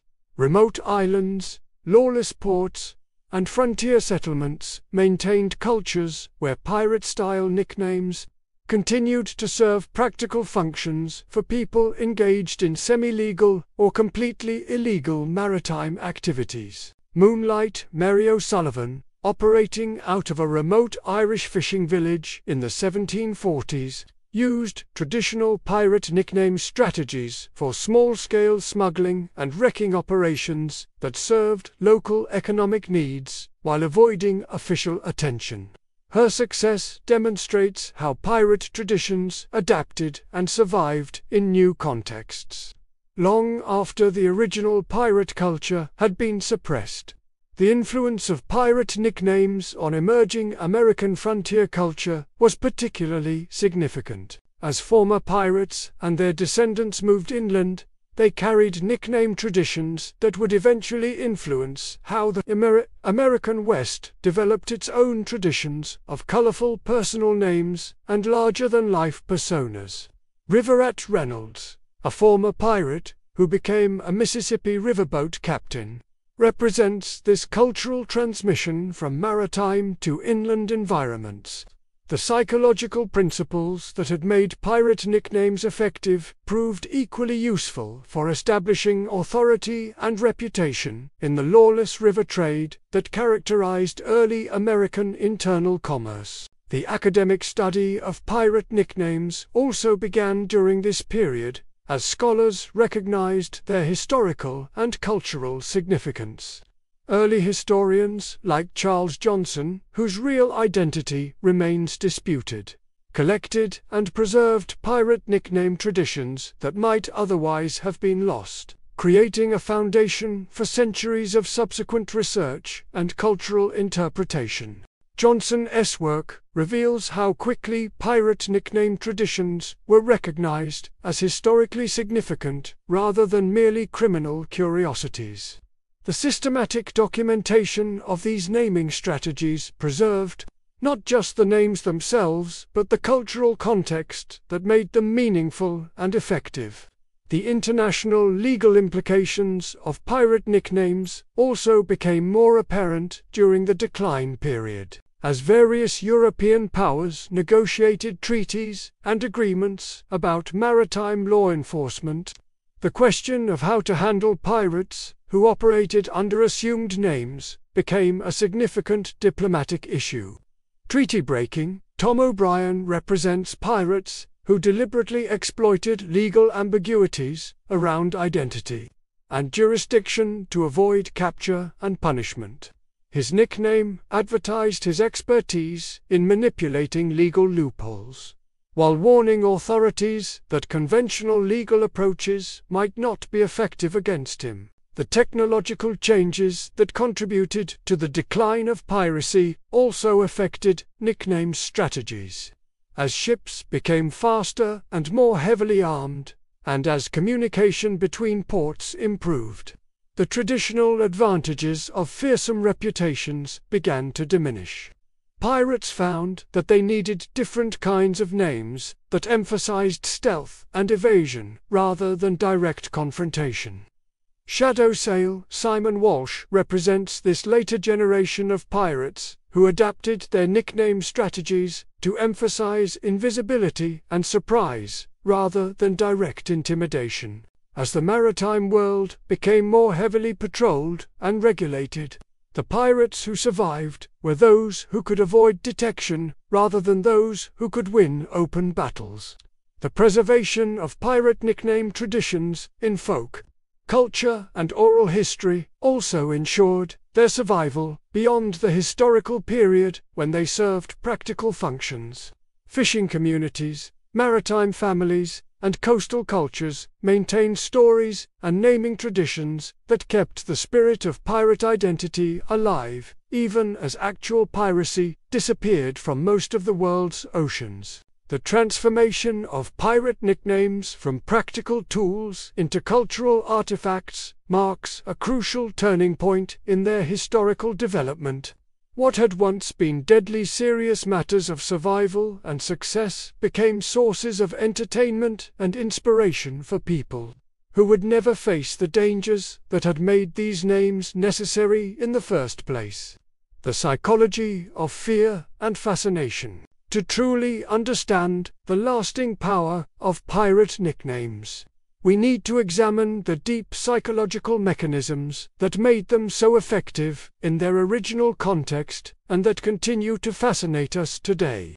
The science of fear, intimidation, and charisma that pirates intuitively mastered reveals sophisticated understanding of human nature that was far ahead of its time. The primal effectiveness of pirate nicknames tapped into fundamental human responses to threat assessment and social hierarchy. When sailors encountered someone called Death's Head Danny or Bloody Bill, their brains immediately activated ancient survival mechanisms that had evolved to help humans quickly evaluate and respond to dangerous situations. These evolutionary responses worked below the level of conscious thought, triggering physiological changes that could affect decision-making in ways that the people experiencing them might not even recognize. Increased heart rate, heightened alertness, and the release of stress hormones all combined to create psychological states that made rational resistance more difficult and immediate surrender more appealing. Tom Thompson built his entire pirate career around exploiting these automatic fear responses. His nickname was unjust descriptive. It was a psychological weapon designed to trigger specific mental and physical reactions in his opponents, Contemporary accounts describe Thompson's ability to end potential conflicts before they began, simply by announcing his name and allowing his reputation to do the psychological work of intimidation. Thompson's methods were remarkably sophisticated for their time. He understood that the most effective fear was anticipatory rather than immediate. People could adapt to present dangers and find courage to face current threats, but the fear of unknown future possibilities was much harder to overcome. The nickname Terror Tom worked because it promised unspecified but certain dreadful consequences for resistance, allowing victims' imaginations to create fears more powerful than any specific threat could have been.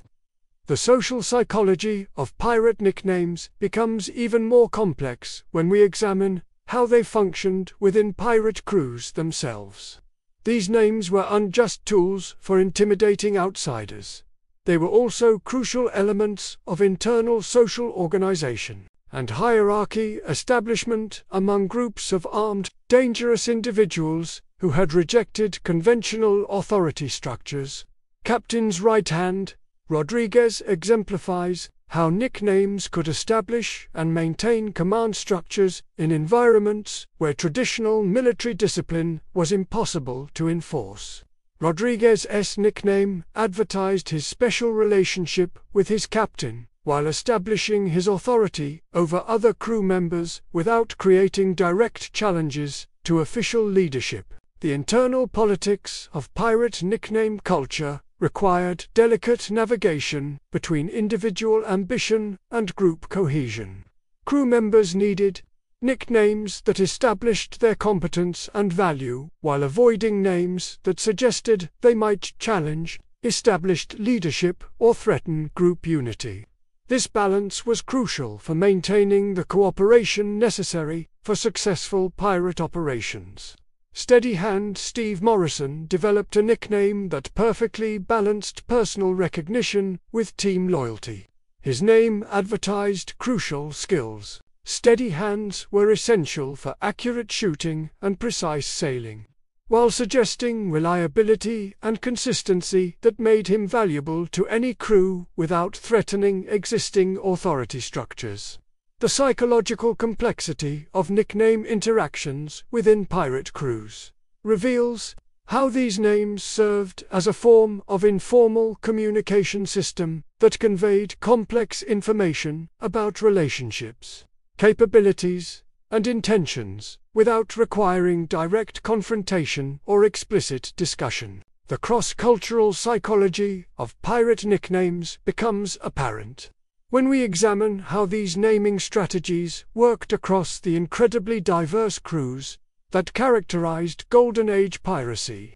Ships often included members from dozens of different cultural backgrounds, each bringing their own traditions and expectations about names, authority, and respect. Babel Ben Williams earned his nickname through his ability to communicate effectively with crew members from radically different cultural backgrounds. His name advertised linguistic skills, while suggesting the kind of cultural bridge building that was essential for maintaining unity among diverse international crews. Williams' success demonstrates how pirates who could navigate cultural differences gained enormous advantages in the international maritime economy.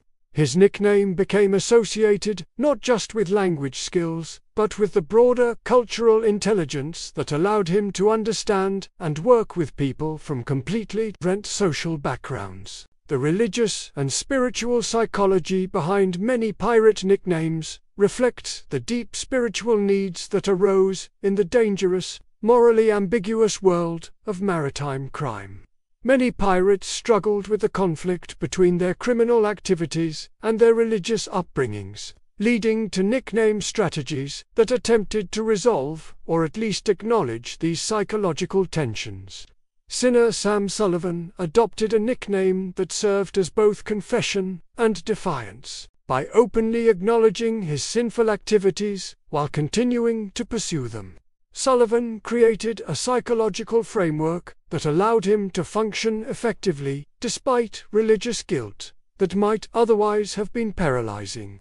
Sullivan's approach reveals how some pirates used their nicknames as forms of psychological therapy, creating external identities that could bear the moral weight of their activities, while protecting their core sense of self from complete corruption. This psychological compartmentalization was crucial for maintaining mental health in an environment that constantly challenged conventional moral frameworks. The economic psychology of pirate nicknames becomes clear when we examine how these names functioned as forms of currency in the reputation-based economy that characterized pirate culture. A powerful nickname could be traded, borrowed, inherited, or even sold, creating markets for identity that operated according to their own economic principles. Gold-Tooth Gary Patterson built his nickname around visible displays of wealth that served as both intimidation and advertisement. His gold teeth were expensive, impractical, and completely unnecessary for pirate operations, but they served as walking billboards for his success that were more effective than any verbal boasting could have been. Patterson's approach demonstrates how successful pirates used their nicknames as foundations for building personal brands that could generate value beyond the immediate profits of individual raids. His reputation attracted better crew members, created opportunities for profitable alliances, and even provided access to legitimate business opportunities in ports, where his reputation for success outweighed concerns about his criminal methods. The competitive psychology of pirate nickname culture created constant pressure for innovation and escalation. As more pirates adopted theatrical personas and dramatic names, the marketplace for intimidation became increasingly crowded, forcing later pirates to develop ever more elaborate and extreme approaches to stand out from their competitors. Nightmare Nelson Wright represents this escalatory trend, adopting a nickname that promised psychological torture rather than mere physical violence. Wright's reputation was built around his ability to create lasting trauma in his victims that went far beyond the immediate experience of being robbed or attacked. Wright's methods were psychologically sophisticated but ultimately counterproductive. While his extreme reputation did create short-term advantages in terms of intimidation, it also made him a priority target for elimination by authorities who recognized that his activities were causing psychological damage that extended far beyond his immediate victims. The ethical complexity of pirate nickname psychology becomes apparent when we consider how these names affected not just their bearers and immediate victims, but entire communities and cultures that had to live with the fear and uncertainty that effective pirate reputations created. Community killer Kate O'Brien developed a reputation for destroying the social and economic fabric of entire coastal settlements through systematic psychological warfare that went far beyond conventional piracy. Her nickname reflected her understanding that the most effective, long-term strategy was to make communities so fearful and demoralized that they would abandon resistance entirely. O'Brien's approach was brilliantly effective from a tactical standpoint, but ultimately self-defeating because it generated the kind of unified opposition that made the continuation of pirate operations impossible. Her extreme methods helped convince colonial authorities and international powers that piracy represented an existential threat that required coordinated elimination rather than grudging tolerance. The generational psychology of pirate nicknames reveals how these naming traditions were passed down from experienced pirates to newcomers, creating a form of cultural transmission that preserved and evolved the most effective strategies while discarding approaches that had proven unsuccessful or counterproductive. Old-school Oliver Patterson served as a mentor figure who taught younger pirates how to develop effective nickname strategies based on decades of experience and observation. His own nickname reflected his role as a keeper of traditional wisdom, while suggesting the proven effectiveness of classical approaches to reputation building. Patterson's mentorship reveals how pirate culture maintained continuity and quality control despite the absence of formal institutions or educational systems. The nickname traditions that survived were those that had proven their effectiveness through practical application in life and death situations, creating a kind of natural selection process that preserved only the most psychologically powerful approaches. The gender psychology of pirate nicknames also evolved during the decline period, as changing social attitudes toward women created new opportunities and challenges for female pirates attempting to establish effective reputations. Lady Liberty Sarah Johnson operated during the transition period when some colonial societies were beginning to develop more complex attitudes toward female authority and independence. Her nickname, Strategy, balanced feminine identity with suggestions of political and personal freedom that resonated with emerging cultural trends while maintaining the intimidation factor necessary for successful piracy. Johnson's approach demonstrates how effective pirates adapted their nickname strategies to take advantage of changing social conditions and cultural attitudes, rather than rigidly maintaining traditional approaches. The most successful pirates continuously evolved their methods to remain effective in changing environments. The technological psychology of later pirate nicknames reflects the rapid changes in maritime technology that were making traditional piracy increasingly difficult and dangerous. Pirates who could adapt to new technologies and incorporate them into their nickname strategies gained significant advantages over those who relied solely on traditional methods. Signal Fire Sarah Mackenzie built her reputation around innovative use of communication technologies that allowed her to coordinate complex operations across multiple ships and locations. Her nickname advertised technical competence, while suggesting the strategic thinking that made her valuable as both an ally and dangerous as an enemy. Mackenzie's success demonstrates how pirate nickname traditions could incorporate and benefit from technological innovation, while maintaining the psychological principles that had always made these names effective tools of intimidation and identity management.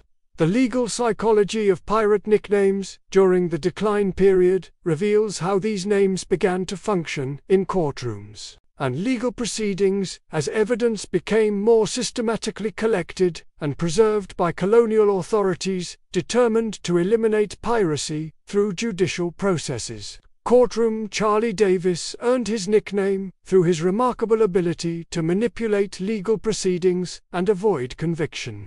Despite overwhelming evidence of his piratical activities, his nickname reflected his expertise in legal maneuvering, while suggesting the kind of intellectual superiority that made him especially frustrating to authorities attempting to use legal systems to control piracy. Davis's success in exploiting legal loopholes and procedural requirements demonstrates how some pirates adapted their nickname strategies to function effectively in the emerging world of systematic law enforcement and formal judicial procedures. His reputation for legal invulnerability became as valuable as traditional reputations for physical prowess or intimidation. The international psychology of pirate nicknames reveals how these naming traditions influenced diplomatic relations and international law development as European powers struggled to coordinate their anti-piracy efforts across cultural and linguistic boundaries. Treaty breaker Tim O'Sullivan built his reputation around his ability to exploit conflicts and disagreements between different colonial authorities, using jurisdictional disputes and international tensions to avoid capture and continue his operations despite intensive pursuit. O'Sullivan's nickname Strategy demonstrates the sophisticated understanding that some pirates developed of the complex political environment in which they operated. His reputation for exploiting international legal complications made him valuable to various parties, who could benefit from his knowledge while making him too dangerous for any single authority to ignore. As we move toward examining the modern cultural impact of these naming traditions, it's worth recognizing how the psychological principles that made pirate nicknames effective continue to influence contemporary approaches to personal branding, marketing, and identity management in both legitimate and criminal contexts. From history to Hollywood, the cultural transformation, the journey of pirate nicknames from historical reality to modern cultural phenomenon, reveals how powerful these naming strategies were, so effective that they transcended their original criminal context to become foundational elements of popular entertainment, marketing, and even legitimate business culture. The transformation began in the 19th century, as the real dangers of historical piracy faded into memory and were replaced by romanticized adventure stories that emphasized the theatrical and charismatic aspects of pirate culture while minimizing the brutal realities. This cultural shift created space for pirate nicknames to be reimagined as sources of excitement and inspiration rather than genuine terror. Robert Louis Stevenson's Treasure Island, published in 1883, played a crucial role in this transformation by creating fictional pirates, whose nicknames drew heavily on historical traditions while serving purely entertainment purposes. Long John Silver became perhaps the most famous literary pirate nickname, combining the physical description strategy of historical pirates like One-Eye Jack with the psychological complexity of figures like Captain Kidd. Stevenson's genius lay in understanding that the most effective historical pirate nicknames had worked because they contained authentic psychological truth about their bearers. Long John Silver succeeds as a character partly because his nickname accurately reflects his physical appearance, while hinting at the moral ambiguity that makes him psychologically fascinating rather than simply threatening.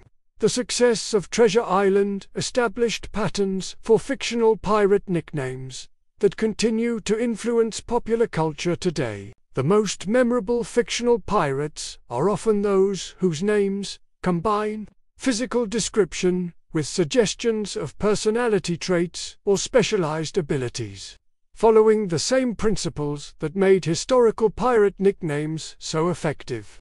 The early Hollywood period further transformed pirate nickname traditions by adding visual elements that historical pirates could never have achieved.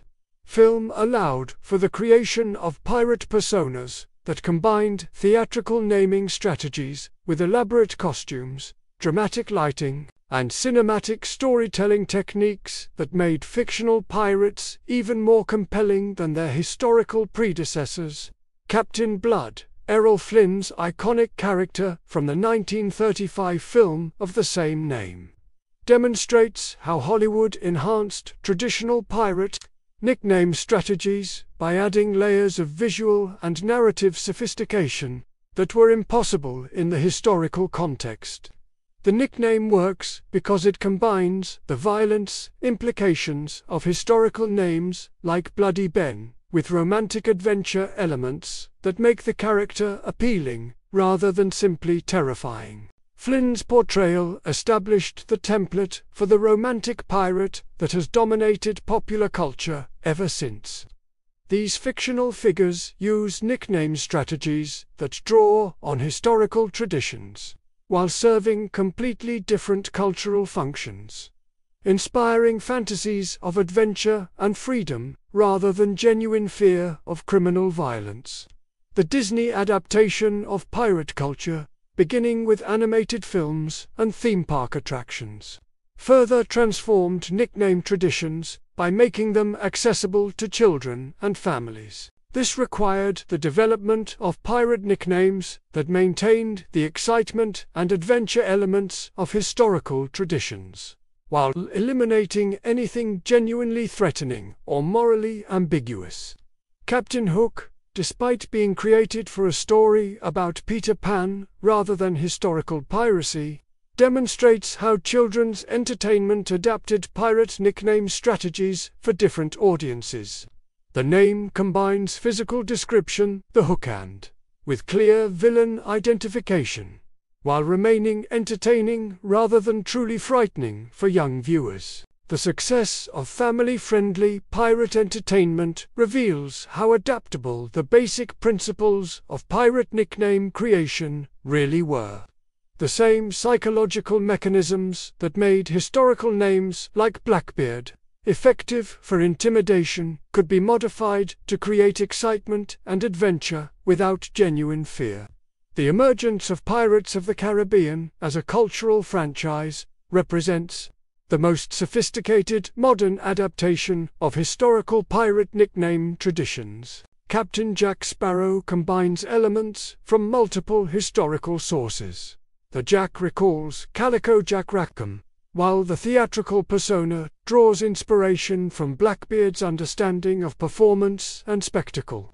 The genius of the Jack Sparrow character lies in how it updates classical pirate nickname strategies for modern audiences who are too sophisticated to be genuinely intimidated by theatrical criminal personas, but who still respond to the charisma and freedom that these names represented.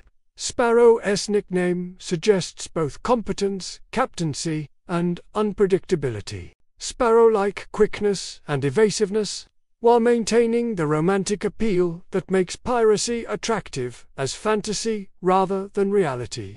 The international success of Pirates of the Caribbean demonstrates how effectively modernized pirate nickname traditions can transcend cultural boundaries and linguistic differences. The basic psychological principles that made historical pirate names effective, memorable combination of description and suggestion, balance between intimidation and appeal, hints at hidden depths and capabilities, remain powerful tools for creating compelling fictional characters.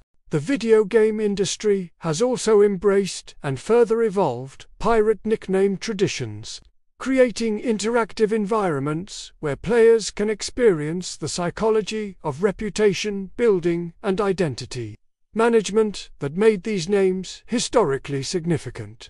Games like Sea of Thieves and Assassin's Creed, Black Flag allow modern audiences to experiment with creating and managing pirate personas in ways that help them understand the strategic thinking behind historical nickname choices.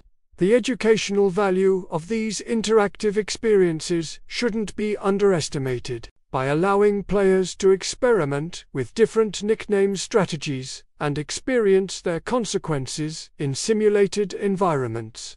These games provide insights into the practical psychology that made historical pirate names so effective. The marketing and advertising industries have also recognized and adapted the principles behind effective pirate nickname creation.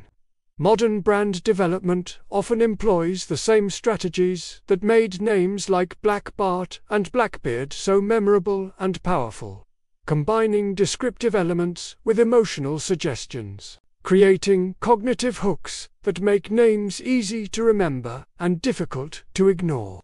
Red Bull, to cite one obvious example, uses color-based description combined with animal energy suggestions in ways that directly echo historical pirate nickname traditions. The name creates immediate mental images while promising specific kinds of experiences and capabilities that go far beyond the literal product being sold.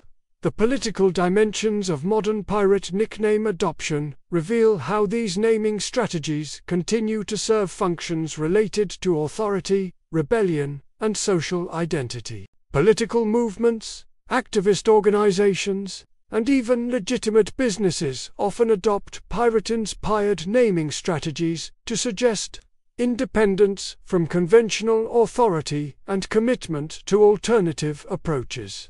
Anonymous, the international activist collective, employs nickname strategies that echo historical pirate traditions while serving contemporary political purposes. The name suggests both invisibility, like Shadow Sail Simon, and collective identity, like the crew-based naming traditions of historical pirate ships, while maintaining the anti-authority implications that have always characterized pirate culture. The psychological research conducted on historical pirate nicknames has revealed sophisticated understanding of human motivation and behavior that was far ahead of its time. Modern studies of these naming strategies have contributed to contemporary understanding of how personal branding, reputation management, and psychological intimidation function in various social and professional contexts. Fear Factor: Frank Rodriguez, a modern security consultant who chose his professional nickname based on historical pirate traditions, demonstrates how the principles behind effective pirate names continue to serve practical functions in legitimate contemporary careers. Rodriguez's nickname accurately advertises his specialization in threat assessment, while creating memorable personal branding that helps him stand out in a competitive professional marketplace. The therapeutic applications of pirate nickname traditions have also emerged in modern psychological practice. Some therapists use role-playing exercises based on historical pirate nickname strategies to help clients explore issues related to identity, self-confidence, and personal agency in ways that feel safe and empowering rather than threatening or judgmental. Confidence building: Carol Thompson, a therapist who incorporates pirate-inspired techniques into her practice, has found that encouraging clients to experiment with alternative personas and nicknames can help them discover and develop aspects of their personalities that conventional social roles might suppress or discourage. Thompson's work reveals how the identity exploration strategies that made pirate nicknames historically significant can be adapted for positive personal development purposes. The same psychological mechanisms that allowed historical pirates to invent themselves and transcend their original social limitations can help modern people overcome self-imposed limitations and explore new possibilities for personal growth and achievement. The academic study of pirate nickname traditions has also contributed to broader understanding of how naming systems function in various cultural contexts. Anthropologists, historians, and psychologists have found that the strategies developed by historical pirates represent sophisticated applications of principles that appear in many different cultural settings where identity management and reputation building are crucial for survival and success. Professor Plank Walker Peterson, yes, a real academic whose research focuses on pirate culture, has devoted his career to understanding how historical pirate nickname traditions can inform modern approaches to leadership, team building, and organizational culture in both business and educational contexts. Peterson's research demonstrates how the collaborative aspects of pirate nickname culture, the ways these names facilitated cooperation and coordination among diverse, independent-minded individuals, can provide valuable insights for managing modern organizations that face similar challenges related to motivation, loyalty, and performance optimization. The technological evolution of nickname culture has also been influenced by historical pirate traditions. Social media platforms, online gaming communities, and digital communication environments have all adopted and adapted strategies that echo the reputation-building techniques that made pirate nicknames so effective. Digital Beard: Dave Williams, a cybersecurity expert who deliberately models his professional persona on historical pirate Traditions uses his nickname to advertise his expertise while creating memorable personal branding that helps him establish authority and credibility in the rapidly evolving field of digital security. Williams' success demonstrates how the fundamental principles behind effective pirate nicknames, memorable combination of description and suggestion, accurate advertisement of capabilities, creation of distinctive personal identity, remain valuable tools for professional success in even the most modern technological environments. The psychological durability of pirate nickname traditions reveals something important about human nature and the universal appeal of these identity management strategies. The same psychological needs that made pirate nicknames necessary and effective in the 18th century continue to exist in modern society, even though the specific contexts and applications have evolved dramatically. The fantasy role-playing game industry has created perhaps the most direct modern continuation of historical pirate nickname traditions. Games like Dungeons & Dragons encourage players to create elaborate personas with carefully chosen names that serve many of the same functions that historical pirate nicknames served: establishing identity, advertising capabilities, creating memorable impressions, and facilitating social interactions within specialized communities. Captain Dice Rolling Dan Morrison, a professional game master who has spent decades helping players develop effective character names and personas, has observed how the same psychological principles that made historical pirate nicknames effective continue to determine which fictional character names succeed in capturing player imagination and creating lasting impressions. Morrison's experience reveals how the creative and strategic thinking that went into historical pirate nickname development continues to serve practical functions in modern entertainment and social contexts.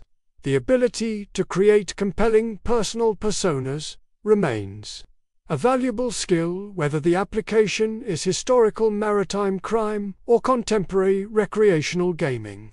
As we approach the conclusion of our exploration of pirate nickname traditions, it's worth reflecting on what these historical naming strategies reveal about human creativity, adaptability, and the universal need for distinctive personal identity that transcends specific cultural contexts or historical periods. The modern pirates, contemporary echoes and applications.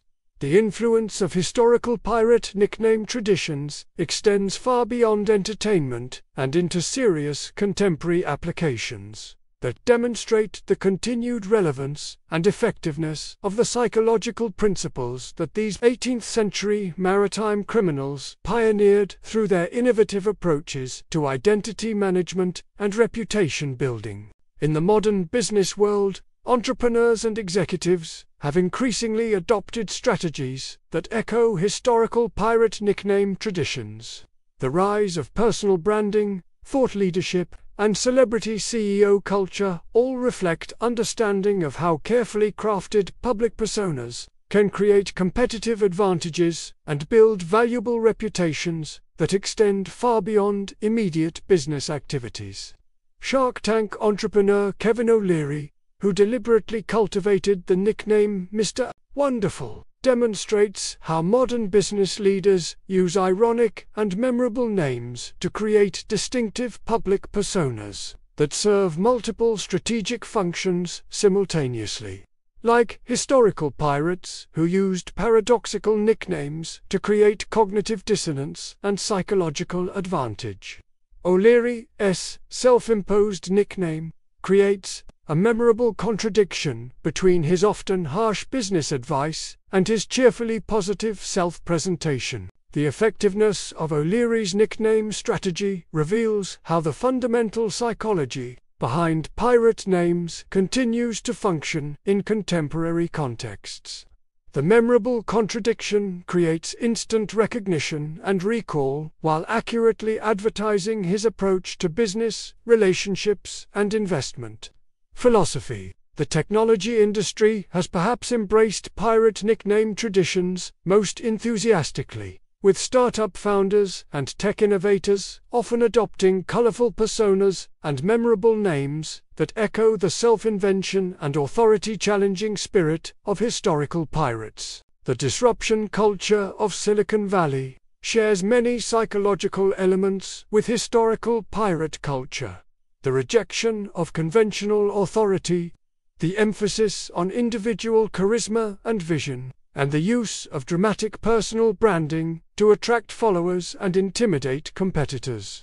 Captain Code Jennifer Martinez, a prominent cybersecurity entrepreneur, built her professional reputation around a nickname that combines traditional pirate title conventions with modern technological expertise.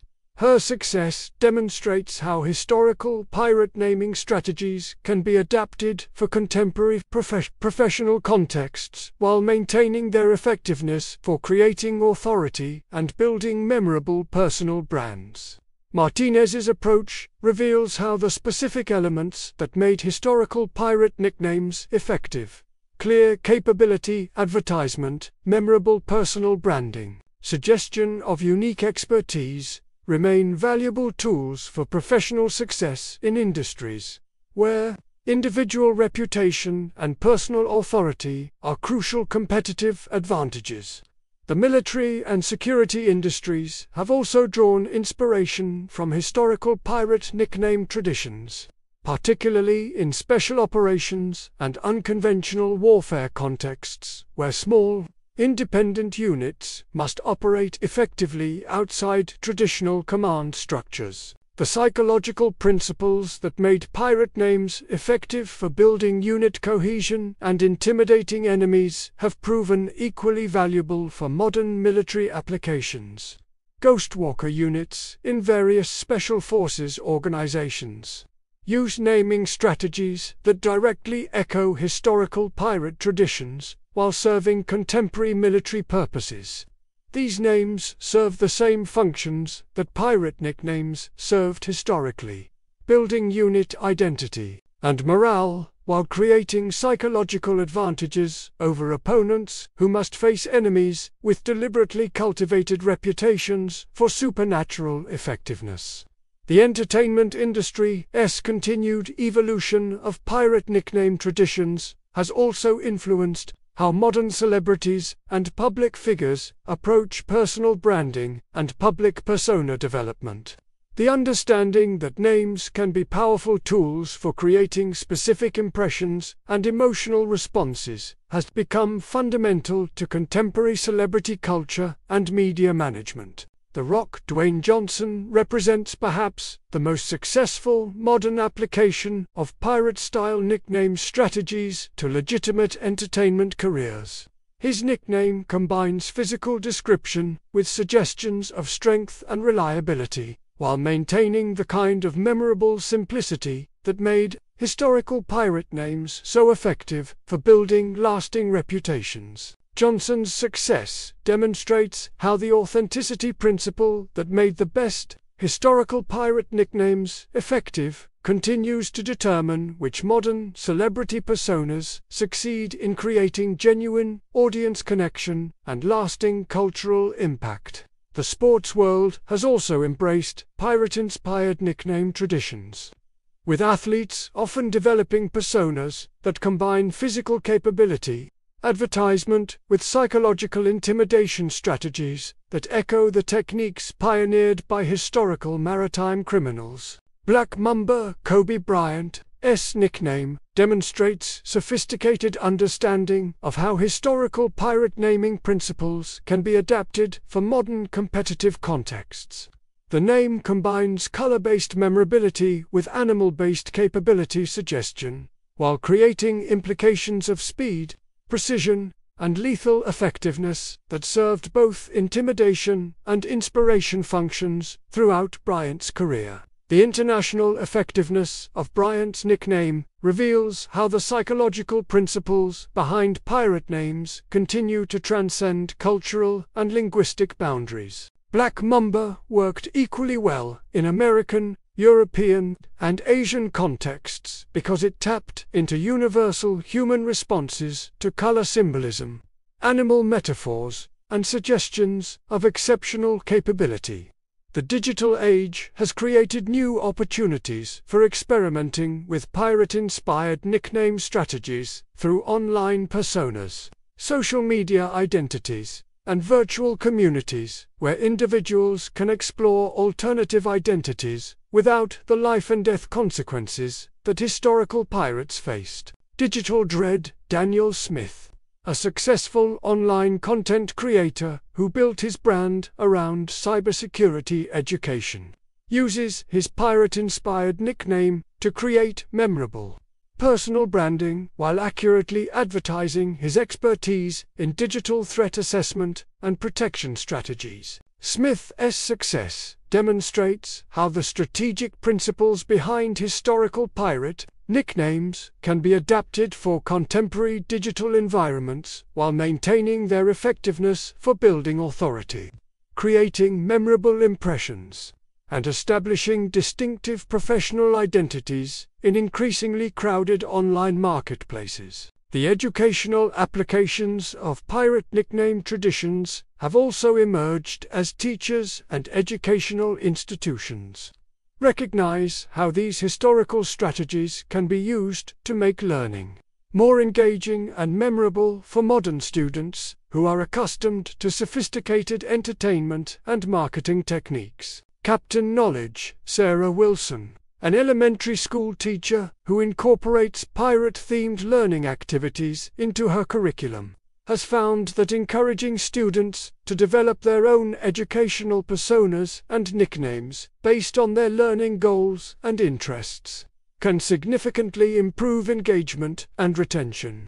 Wilson's success reveals how the identity, exploration, and personal empowerment aspects of historical pirate nickname traditions can be adapted for positive educational purposes that help students develop confidence, creativity, and strategic thinking skills that serve them well beyond the specific educational context.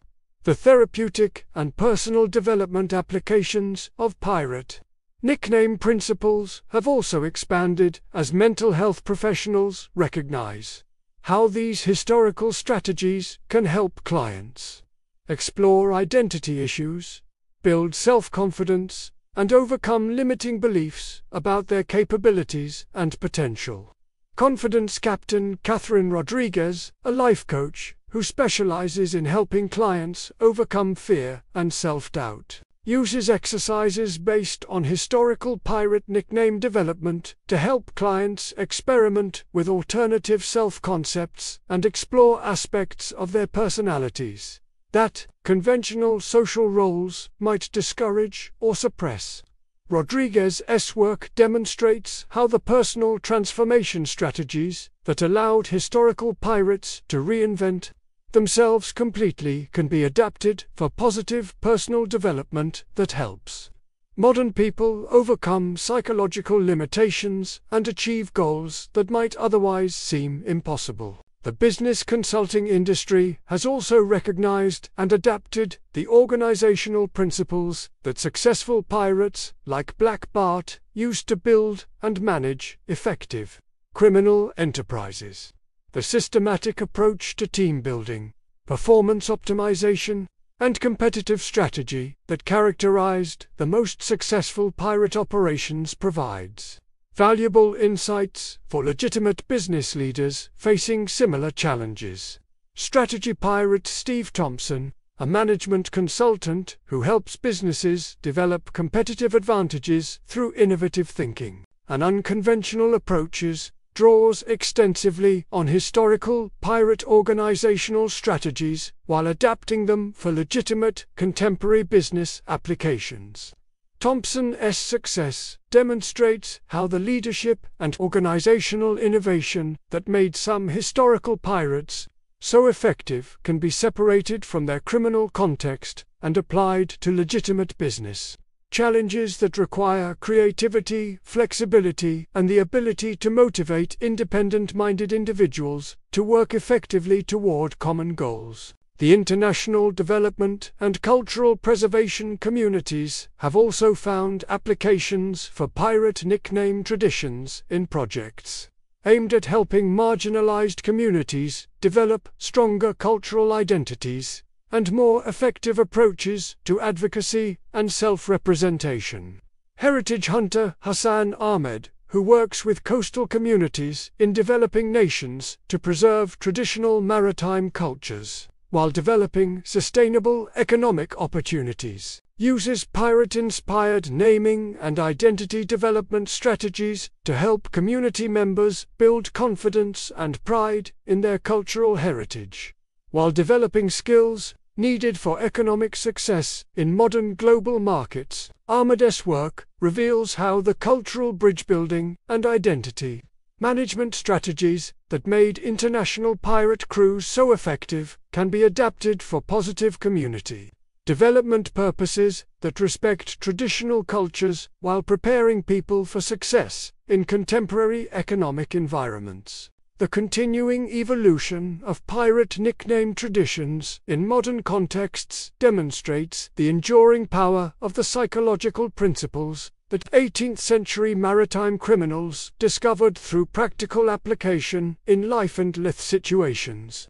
These naming strategies worked then and continue to work now, because they address fundamental human needs for distinctive identity, memorable self-presentation, and effective communication of personal capabilities and intentions. As we conclude our exploration of this fascinating topic, it's worth reflecting on what the study of pirate nicknames reveals about human creativity, adaptability, and the universal search for identity and meaning that transcends specific historical contexts or cultural settings.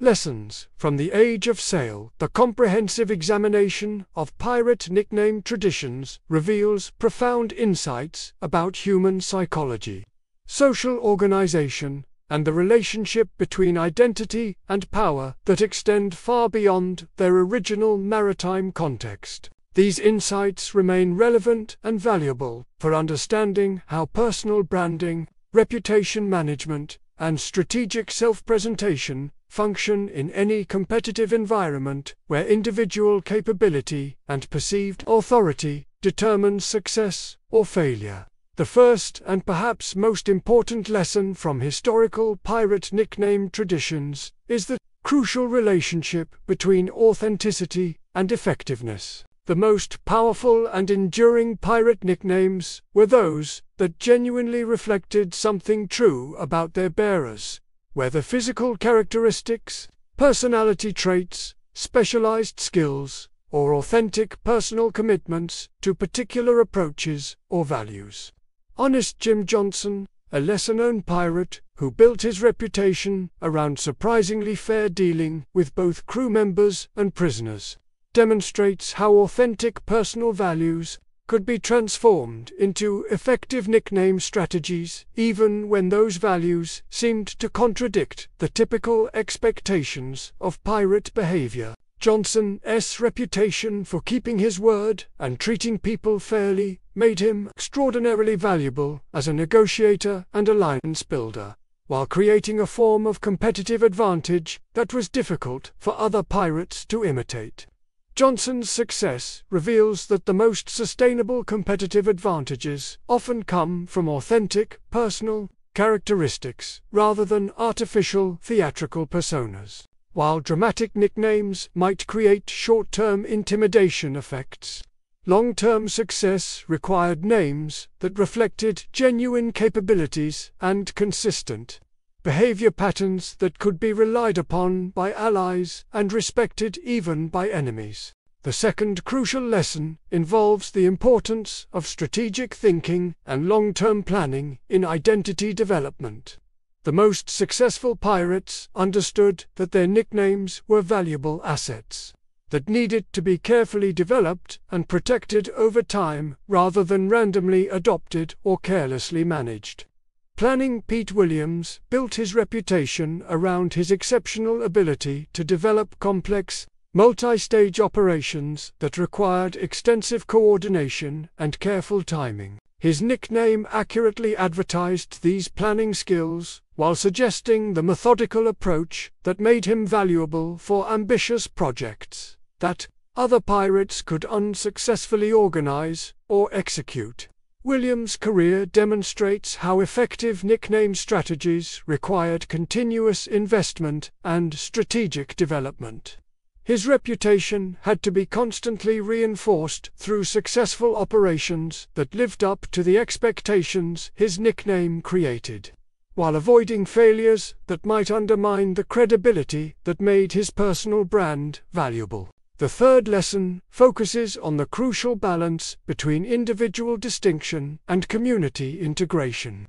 Successful pirate nicknames had to make their bearers memorable and distinctive while avoiding implications that might threaten group cohesion or create unnecessary conflicts with allies and crew members. Team builder Tom Sullivan developed a nickname strategy that emphasized his ability to create effective working relationships among diverse, independent-minded individuals who might otherwise have difficulty cooperating effectively. His reputation for building successful crews made him valuable to other pirate leaders, while creating opportunities for leadership roles that matched his particular talents and interests. Sullivan's approach reveals how effective personal branding must always consider the social context in which it operates. Names that create distinction without creating conflict require sophisticated understanding of group dynamics and cultural sensitivities that go far beyond simple self-promotion or intimidation strategies. The fourth lesson concerns the relationship between reputation and reality, and the dangers of allowing public personas to become disconnected from actual capabilities and authentic personal characteristics. Several historical pirates discovered that nicknames could become prisons that trapped them in roles they could unsustain or didn't actually want to maintain. Fake It Frank Morrison represents pirates who adopted nicknames based on exaggerated or entirely fictional capabilities, only to discover that maintaining false reputations required constant performance that was ultimately exhausting and unsustainable. Morrison's eventual downfall came when he was forced into situations where his actual abilities fell far short of what his nickname had promised, leading to catastrophic failures that destroyed both his reputation and his crew's confidence in his leadership. Morrison's story demonstrates the importance of building personal brands around genuine strengths and authentic capabilities, rather than attempting to create impressive but unsustainable public personas that require constant artificial maintenance. The fifth lesson involves the crucial relationship between local adaptation and universal appeal. The most successful pirates were those who could modify their nickname strategies to function effectively in different cultural contexts, while maintaining core elements that provided consistency and recognition across various environments. Universal language. Luis Martinez developed a reputation for adapting his communication style and personal presentation to function effectively with crews and opponents from radically different cultural backgrounds. His nickname reflected his ability to find common ground and create effective working relationships, despite language barriers and cultural differences that might otherwise have prevented successful cooperation. Martinez's success demonstrates how effective personal branding must balance consistency with flexibility, maintaining recognizable core elements while adapting presentation and emphasis to match the specific needs and expectations of different audiences and situations. The sixth lesson focuses on the importance of innovation and continuous evolution in competitive environments, where static strategies quickly become ineffective as competitors adapt and market conditions change. The most successful pirates continuously evolved their nickname strategies and personal brands to maintain competitive advantages in rapidly changing circumstances. Evolution expert Eddie Thompson built his career around his ability to quickly adapt to changing technological, legal, and competitive conditions that constantly altered the strategic environment for pirate operations. His nickname reflected his reputation for staying ahead of trends and developing innovative approaches that kept him successful while other pirates struggled to adapt to new challenges. Thompson's approach reveals how effective long-term strategy requires building change and adaptation into personal branding from the beginning rather than treating evolution as a reaction to crisis or failure. The most durable reputations are those that are designed to grow and adapt rather than those that depend on maintaining static characteristics or capabilities. The seventh lesson concerns the relationship between individual success and broader social impact. The most thoughtful historical pirates recognized that their personal success was ultimately dependent on the health and sustainability of the broader communities and economic systems in which they operated. Sustainable Sam Rodriguez developed a reputation for pirate operations that avoided causing permanent damage to local economies or social structures that supported the maritime commerce from which all pirates ultimately benefited. His nickname reflected his understanding that short-term maximization of individual profits could undermine the long-term viability of pirate operations generally. Rodriguez's approach demonstrates how effective personal strategy must consider broader systemic effects and long-term consequences rather than focusing purely on immediate individual advantages. The most sustainable competitive strategies are those that create value for broader communities rather than simply extracting value for individual benefit without regard for long-term consequences. The eighth, and perhaps most profound lesson from pirate nickname traditions, concerns the transformative power of strategic self-invention and the human capacity for radical personal reinvention when circumstances require or allow it. Historical pirates demonstrated that individual identity could be much more fluid and controllable than conventional society typically acknowledged.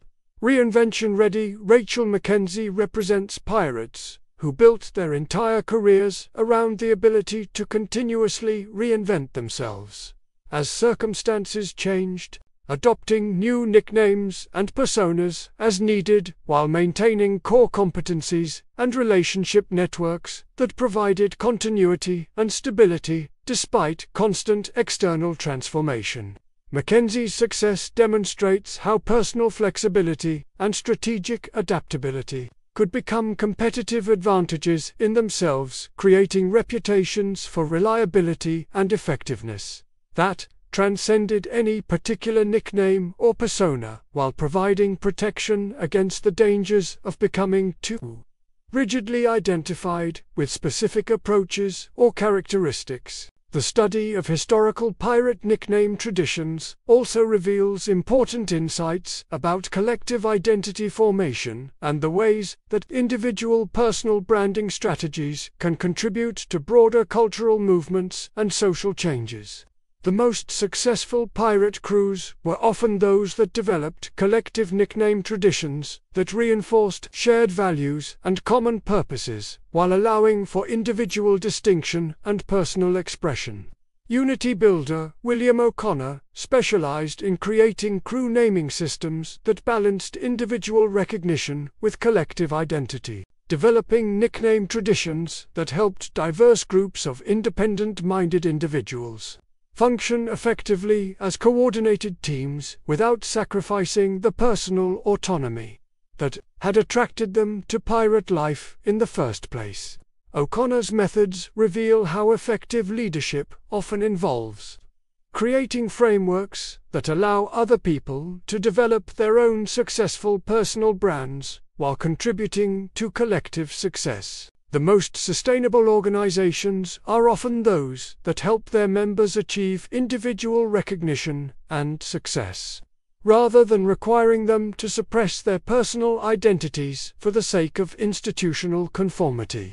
The international and cross-cultural lessons from pirate nickname traditions remain particularly relevant in our increasingly globalized world, where individuals and organizations must function effectively across diverse cultural contexts, while maintaining recognizable core identities and values. Bridge builder Bob Martinez developed expertise in creating nickname strategies that functioned effectively across multiple cultural and linguistic environments, helping international pirate crews develop collective identities that transcended individual cultural backgrounds while respecting and incorporating diverse traditions and approaches.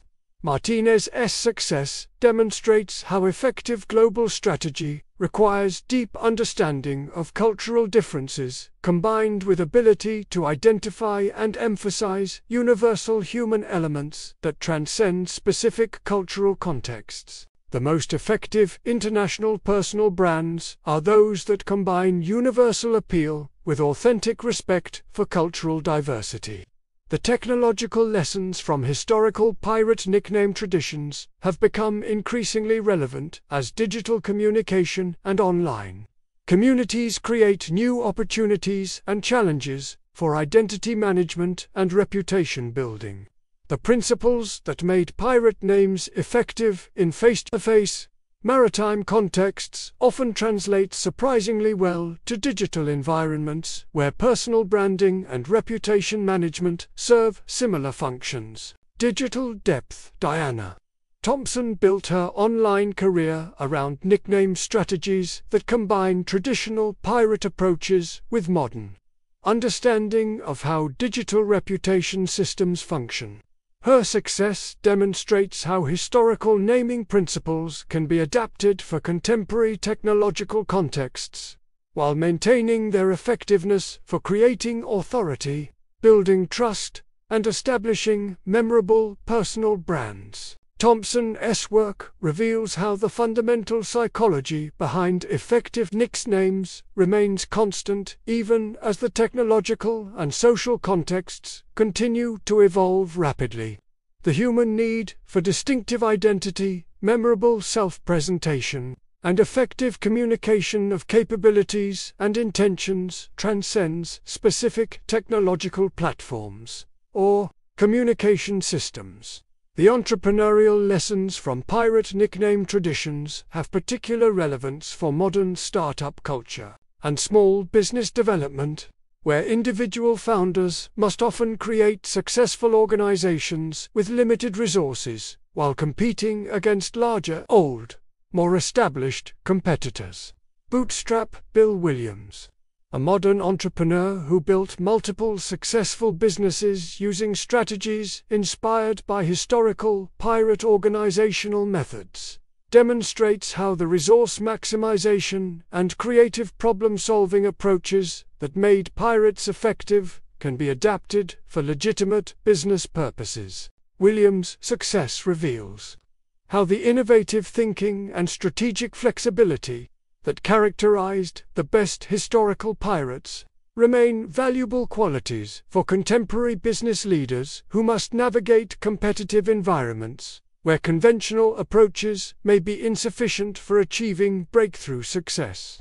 The leadership lessons from pirate nickname traditions offer valuable insights for anyone who must build authority and inspire confidence in environments where traditional institutional support is unavailable or insufficient. Historical pirates succeeded as leaders despite operating outside conventional authority structures, relying instead on personal charisma, demonstrated competence, and strategic reputation management. Authority builder Alice Chen, a management consultant who helps emerging leaders develop effective personal brands and leadership styles, draws extensively on historical pirate leadership strategies while adapting them for legitimate, contemporary organizational contexts. Chen's work demonstrates how the personal authority development techniques that allowed historical pirates to command respect and loyalty from dangerous, independent-minded followers can be modified to help modern leaders inspire and motivate teams in various professional and volunteer contexts, where traditional hierarchical authority may be insufficient or inappropriate. The creative and artistic lessons from pirate nickname traditions continue to influence how contemporary artists, writers, and performers approach personal branding and public persona development. The theatrical sophistication and psychological understanding that made pirate names effective provide valuable frameworks for anyone who must create compelling public identities for creative or professional purposes. Story spinner Sarah Martinez, a novelist who specializes in historical fiction, uses nickname development exercises based on historical pirate traditions to help other writers create more authentic and psychologically compelling fictional characters whose names and personas resonate with readers across diverse cultural backgrounds. Martinez's methods reveal how the character development techniques that historical pirates used for their own personal transformation can be adapted for fictional character creation that serves entertainment and artistic purposes while maintaining the psychological authenticity that makes fictional personas genuinely engaging rather than superficially dramatic. The social activism lessons from pirate nickname traditions have particular relevance for contemporary movements that seek to challenge established authority structures while building alternative communities based on different values and organizational principles. Justice-seeking Jack Rodriguez, an activist who organizes community resistance to corporate environmental destruction, uses nickname strategies based on historical pirate traditions to build personal authority and inspire collective action, while maintaining the anti-establishment spirit that makes social change movements effective. Rodriguez's success demonstrates how the authority-challenging and community-building aspects of historical pirate culture can be adapted for positive social change purposes that address contemporary problems while honoring the innovative spirit and strategic thinking that made historical pirates effective at achieving their goals despite overwhelming opposition.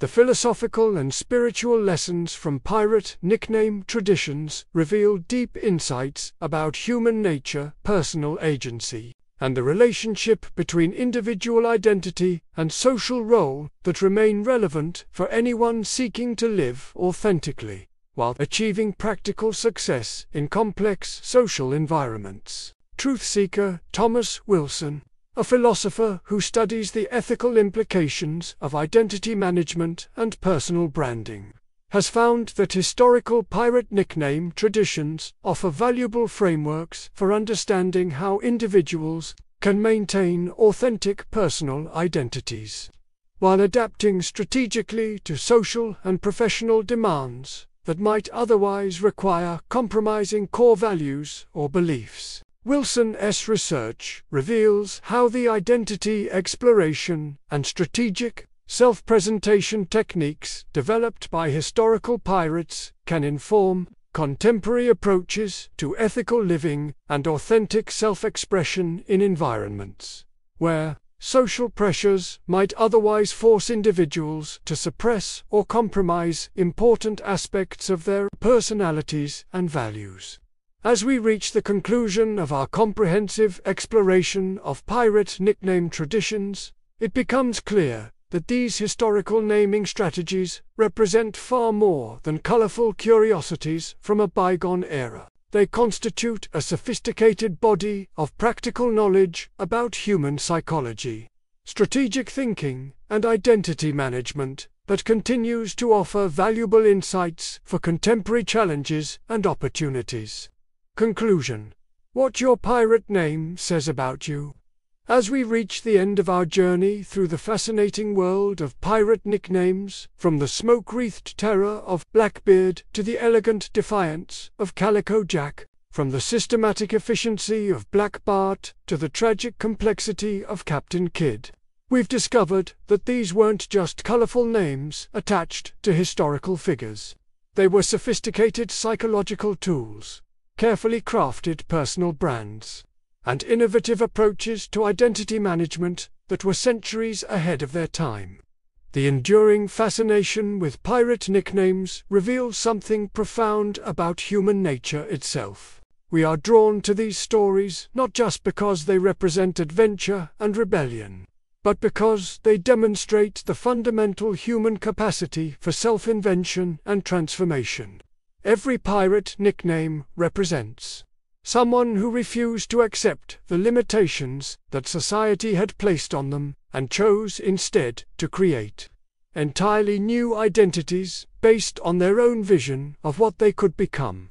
Think about what this means in practical terms. Edward Teach could have remained an ordinary sailor, following orders and accepting whatever fate conventional society offered him. Instead, he transformed himself into Blackbeard, a figure so compelling and terrifying that his reputation has outlived him by 3 centuries. John Rackham could have been just another colonial merchant, but he chose to become Calico Jack, creating a persona that challenged social conventions, while achieving legendary status that continues to influence popular culture today. The psychological sophistication behind these transformations reveals how much the most successful pirates understood about human motivation, fear, desire, and the complex relationships between individual identity and social power. They pioneered techniques for personal branding and reputation management that modern business leaders, politicians, and entertainers still study and attempt to emulate. But perhaps the most important lesson from pirate nickname traditions concerns the relationship between authenticity and effectiveness. The names that have endured, the reputations that continue to fascinate us, and the personas that still influence popular culture are those that were built on genuine foundations of personal truth rather than pure theatrical invention. Blackbeard's smoking beard worked because it genuinely reflected Edward Teach's understanding of psychological warfare and his willingness to embrace the theatrical demands of his chosen profession. Calico Jack's flamboyant clothing reflected John Rackham's authentic personality and his genuine belief that style and substance could be combined for maximum effect. Black Bart's systematic approach reflected Bartholomew Roberts' real organizational abilities and his authentic commitment to professionalism and efficiency. Even the female pirates who achieved legendary status, Anne Bonny, Mary Read, Grace O'Malley, did so through authentic expression of their genuine personalities and capabilities, rather than through imitation of masculine theatrical traditions that didn't reflect their actual approaches to piracy and leadership. This authenticity principle has profound implications for how we think about identity and success in contemporary contexts. Whether we're building business careers, developing artistic personas, or simply trying to live fulfilling personal lives, the lesson from pirate nickname traditions is clear. The most effective and sustainable approaches are those that genuinely reflect who we are and what we're capable of, rather than those that attempt to imitate others or create artificial personas that require constant maintenance. The strategic thinking lesson is equally important. Historical pirates understood that their nicknames were tools that needed to serve specific purposes and achieve particular goals. They didn't choose names randomly or purely for personal amusement. They developed systematic approaches to identity management that were designed to create competitive advantages and achieve practical objectives. This strategic mindset remains valuable for contemporary applications, whether we're developing professional reputations, building personal brands, or simply trying to present ourselves effectively in social and professional contexts.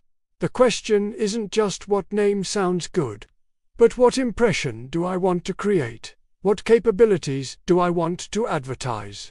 And how can I develop a personal identity that accurately reflects my authentic characteristics while helping me achieve my actual goals? The adaptation lesson reveals how the most effective identity strategies are those that can evolve and respond to changing circumstances while maintaining core elements that provide continuity and recognition.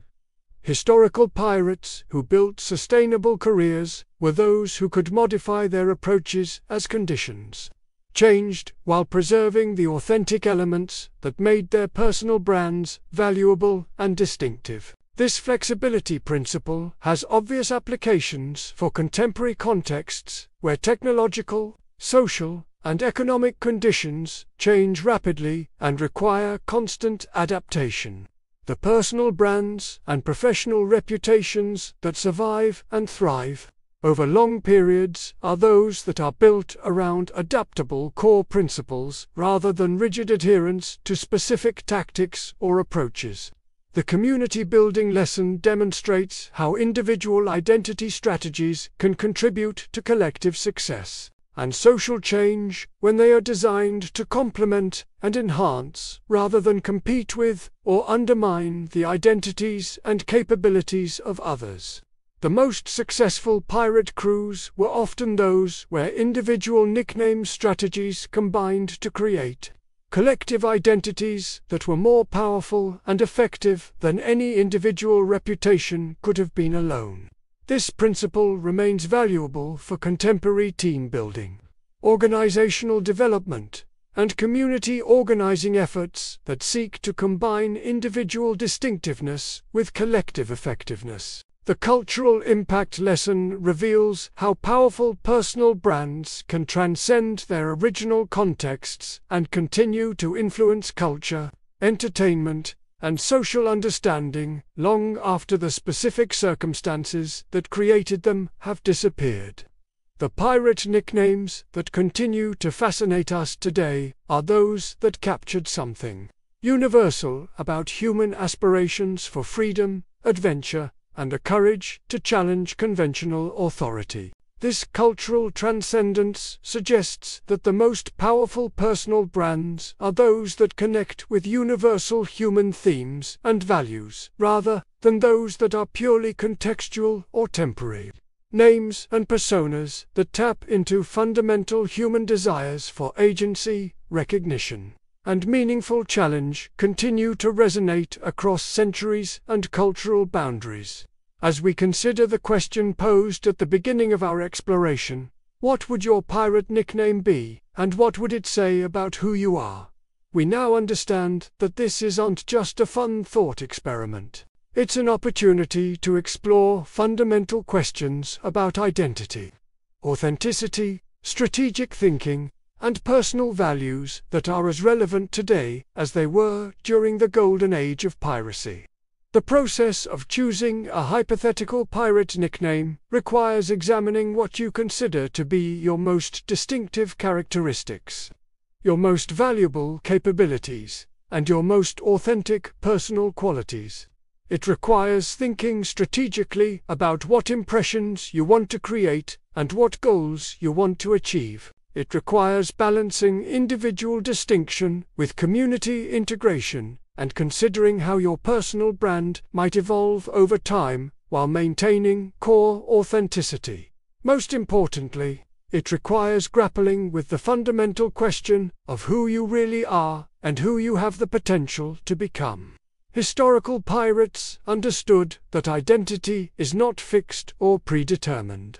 It can be consciously shaped and strategically developed to reflect our deepest values and highest aspirations. Whether you would choose a nickname based on physical characteristics, like Blackbeard, personality traits, like Calico Jack, professional skills, like Black Bart, or authentic personal values, like Honest Jim. Your choice would reveal something important about how you understand yourself, and how you want to be understood by others. The lasting power of pirate nickname traditions lies not in their connection to historical criminality, but in their demonstration of human creativity, courage, and the unlimited potential for personal transformation that exists within each of us. These maritime outlaws showed us that we do and have to accept the identities that others assign to us, or the limitations that conventional society might try to impose on our potential. In a world that often seems to offer limited choices and predetermined paths, the story of pirate nicknames reminds us that individual agency and creative self-invention remain possible for those with the courage to embrace them.